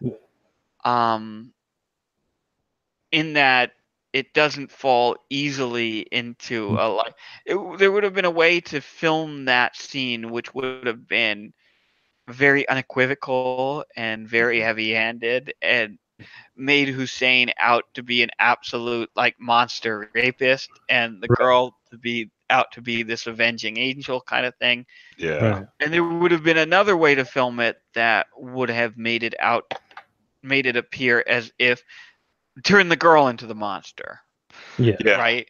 Where yeah, she's killing this guy's poor, enfeebled, drug addicted father for basically no reason. And that doesn't happen either because we don't know. We're not sure how to interpret his Yeah. behavior. yeah. And that ambiguity, I mean, it goes back to what you were saying before. That ambiguity is, I think, one of the film's strongest points. Yeah. Mhm. Is that it's not a heavy ham-fisted, oh, I'm just gonna punch you in the face with this message and you're gonna sit there and take it movie. It's a there are subtle nuances at work, Mm. even if they weren't all that well developed at points, but there were Right. so many nuances that left you questioning things and left things open to interpretation. And that's one of the things that they did really well. They had Yeah. Yeah. these moments of brilliance Mm.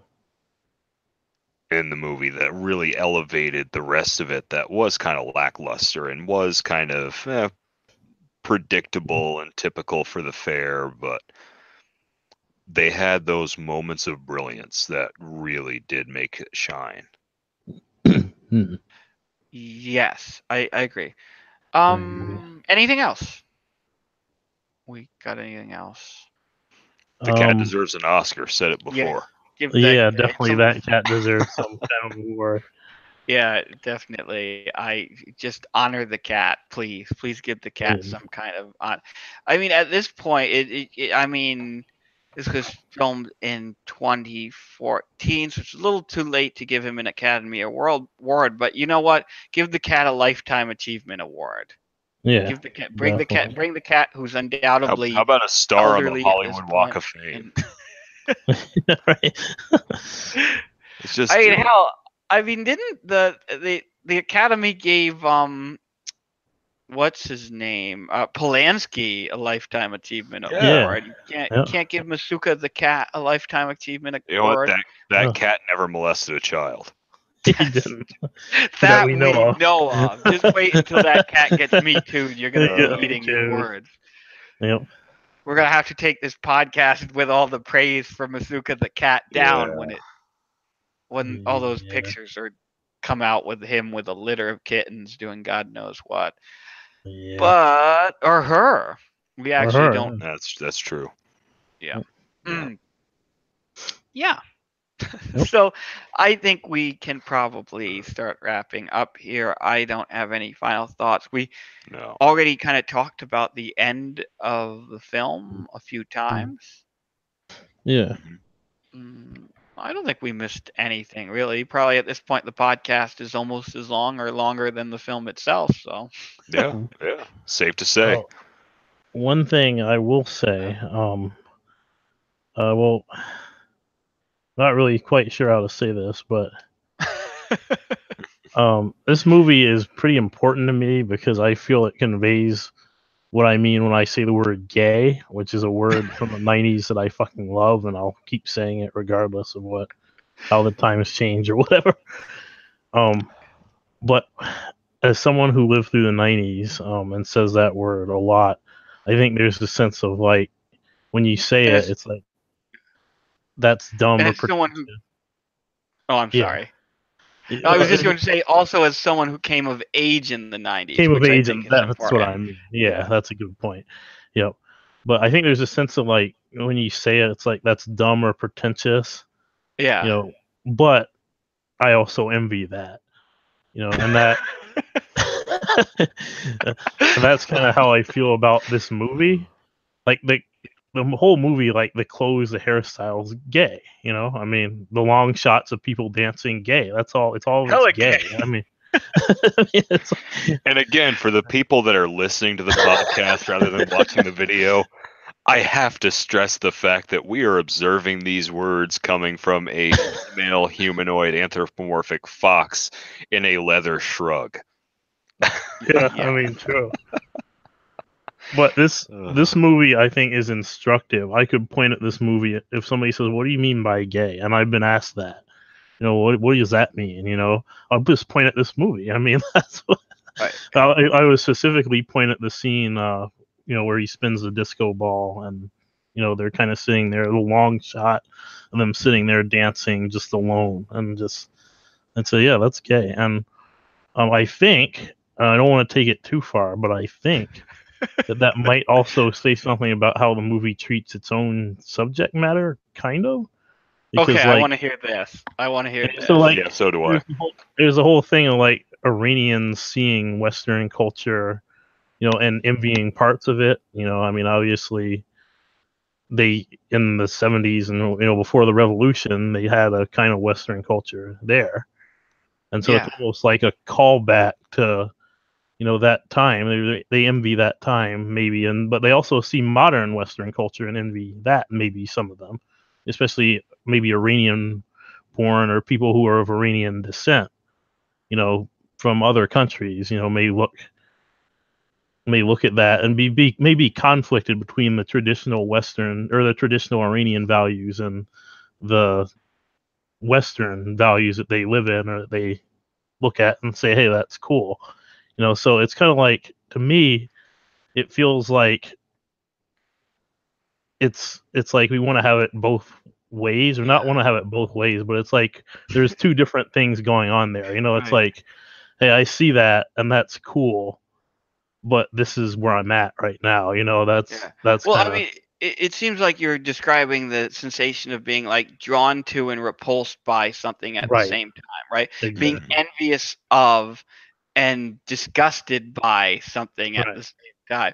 And it seems so that's what you're saying is that's like the like when Eminem said the word gay, or Right. when like you as a teenage boy use the word gay, it was Right. this. It was it as opposed to it being like, or even dare I say the word faggot. Right. Yeah, sure. I It mean, wasn't the same thing as it wasn't like it's not the same thing as about. when those guys who beat Matthew Shepard used it. You know, that it's not Yeah, right, that, right.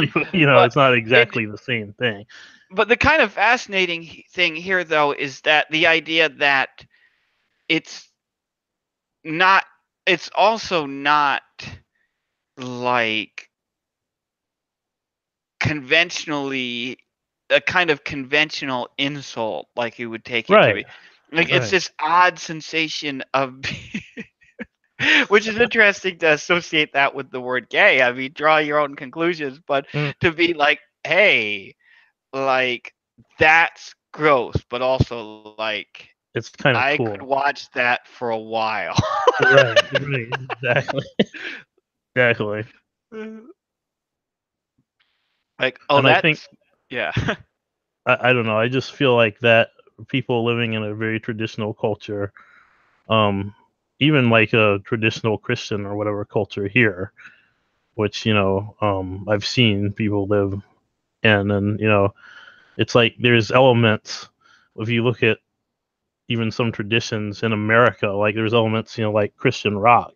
I mean, it's like, well, we're going to go, we're Christians, but we're going to go, scream at a microphone and do a Right. mosh pit and do all these things that are kind of, at the line, Yeah, and right. that to me, I guess there's elements of people in a traditional culture seeing something, being repulsed by it, but also thinking, hey, I could live that way. Yeah, I want to do that. I Mhm. want to do that, but only up to the the sexuality thing is interesting here because Right. like um the way that some hyper masculine men will do something like a circle jerk, right? And Right. it's like the point at where it's like no, it's like the same guys will be like don't be a faggot, will Right. stand around and be like, I bet I can get off first. Come on, guys. It's like Right. and that being drawn right up to the edge of Right. homosexual behavior, like that the appeal of that cultural boundary, like Yeah. that transgressive thing where it's like beyond this line you become something You else, become something else. Yeah. Exactly. Yeah. but to get as close to that line as possible and and Yep. to tread that line, Yeah. um and to maybe pass over the line but then walk back and say I didn't cross the Sure. line. Yeah. The Exactly. appeal of that. Right. I think you're right. I wasn't sure where the fuck you were going, but I actually think that's a Oh, remarkable, like that's a really lucid deconstruction of this movie on some it level. is. Like Yeah. the idea that it is about like walking up to that cultural line Yeah. and And not sure transgressing where it you'll go. I mean, not or sure not. what's. Yeah. And being drawn to that line, like whether it's a line Right. about sexuality or about cultural mores or Mhm. about like what's ours, like what's Right. our culture and what's their What's culture, exactly. what's the what's ally, what's enemy here, you know what I'm Mhm. saying? Right. And it's really interesting to see that in a movie that is so full of allusions to other movies and to other cultures. Like Right. you could almost talk about like the boogeyman of cultural appropriation the same way. Like Yeah. how close do you want to get to the line of like stealing from them? Like, ooh, Yeah. is this stealing or is this an It's homage or homage, or yeah, stealing? it's a stealing. Yeah. Yeah. Exactly. Homage? stealing. Homage? Steal? Ooh. Oh, I'm getting pretty close to that stealing line. Ooh. Ooh. It's still an homage, though. Ooh. I'm going to take just a little bit of Kurosawa. I'm not an Asian director, but I think I can take just a little bit of Kurosawa, and it's going to be an homage, you know? See, that reminds me of the. I'm reminded of the Simpsons episode where Homer is on one side of Australia and he's like, Australia, America, Australia, America. Yeah. Then he gets punched out by the guy, and I guess like I don't know, like I feel like I guess I feel like somebody. I'm just waiting to see who's gonna be the one to punch him out. You know, as far as is this homage or is this stealing? Right. There's not. I've never there. I didn't. I look at many of the reviews, but the ones I read the summaries of or whatever, the synopsis for, I didn't really see anything about cultural appropriation, and that seems like that should be a thing that would come up. Maybe it did in some of them, but who knows? You'll have I mean, to I don't see if know. Vice reviewed it.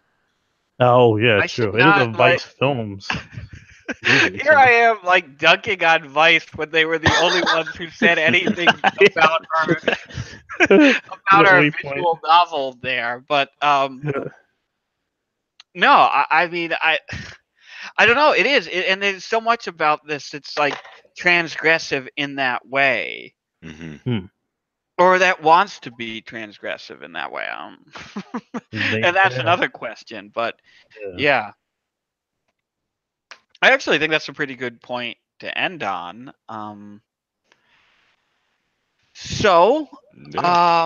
We are going to hopefully do a few more of these. We're recording this one very early in the month of October. Who knows? Halloween may have passed by the time you're listening to this. If AJ, hopefully it won't have. But depending on how long it takes to edit this podcast, but our hope is to do 3 or 4 more of these. I think we did 4 movies for our Halloween movie marathon last year. I think so, yeah. And depending on whether we get AJ and Sarah to participate and throw in a film this year, we'll have between 3 and 5 this year. So stay tuned. I'm not sure who's up next, but each one of us is going to pick a film and discuss it. Absolutely. So great. So happy Halloween, I guess. I can say that now because it's October. B-Boy, I know that you were one of those. Well, B-Boy, when does Halloween start for you? November 1st. Midnight. All right. Fair enough. Halloween starts and ends at the same moment. Absolutely. It's a continual cycle. The endless cycle of Halloween. See, AJ and I have had an argument about this, and AJ says that Halloween begins sometime in August. August. Fascinating. And I say Halloween begins. If you want to start celebrating Halloween, great. The Halloween season begins October 1st.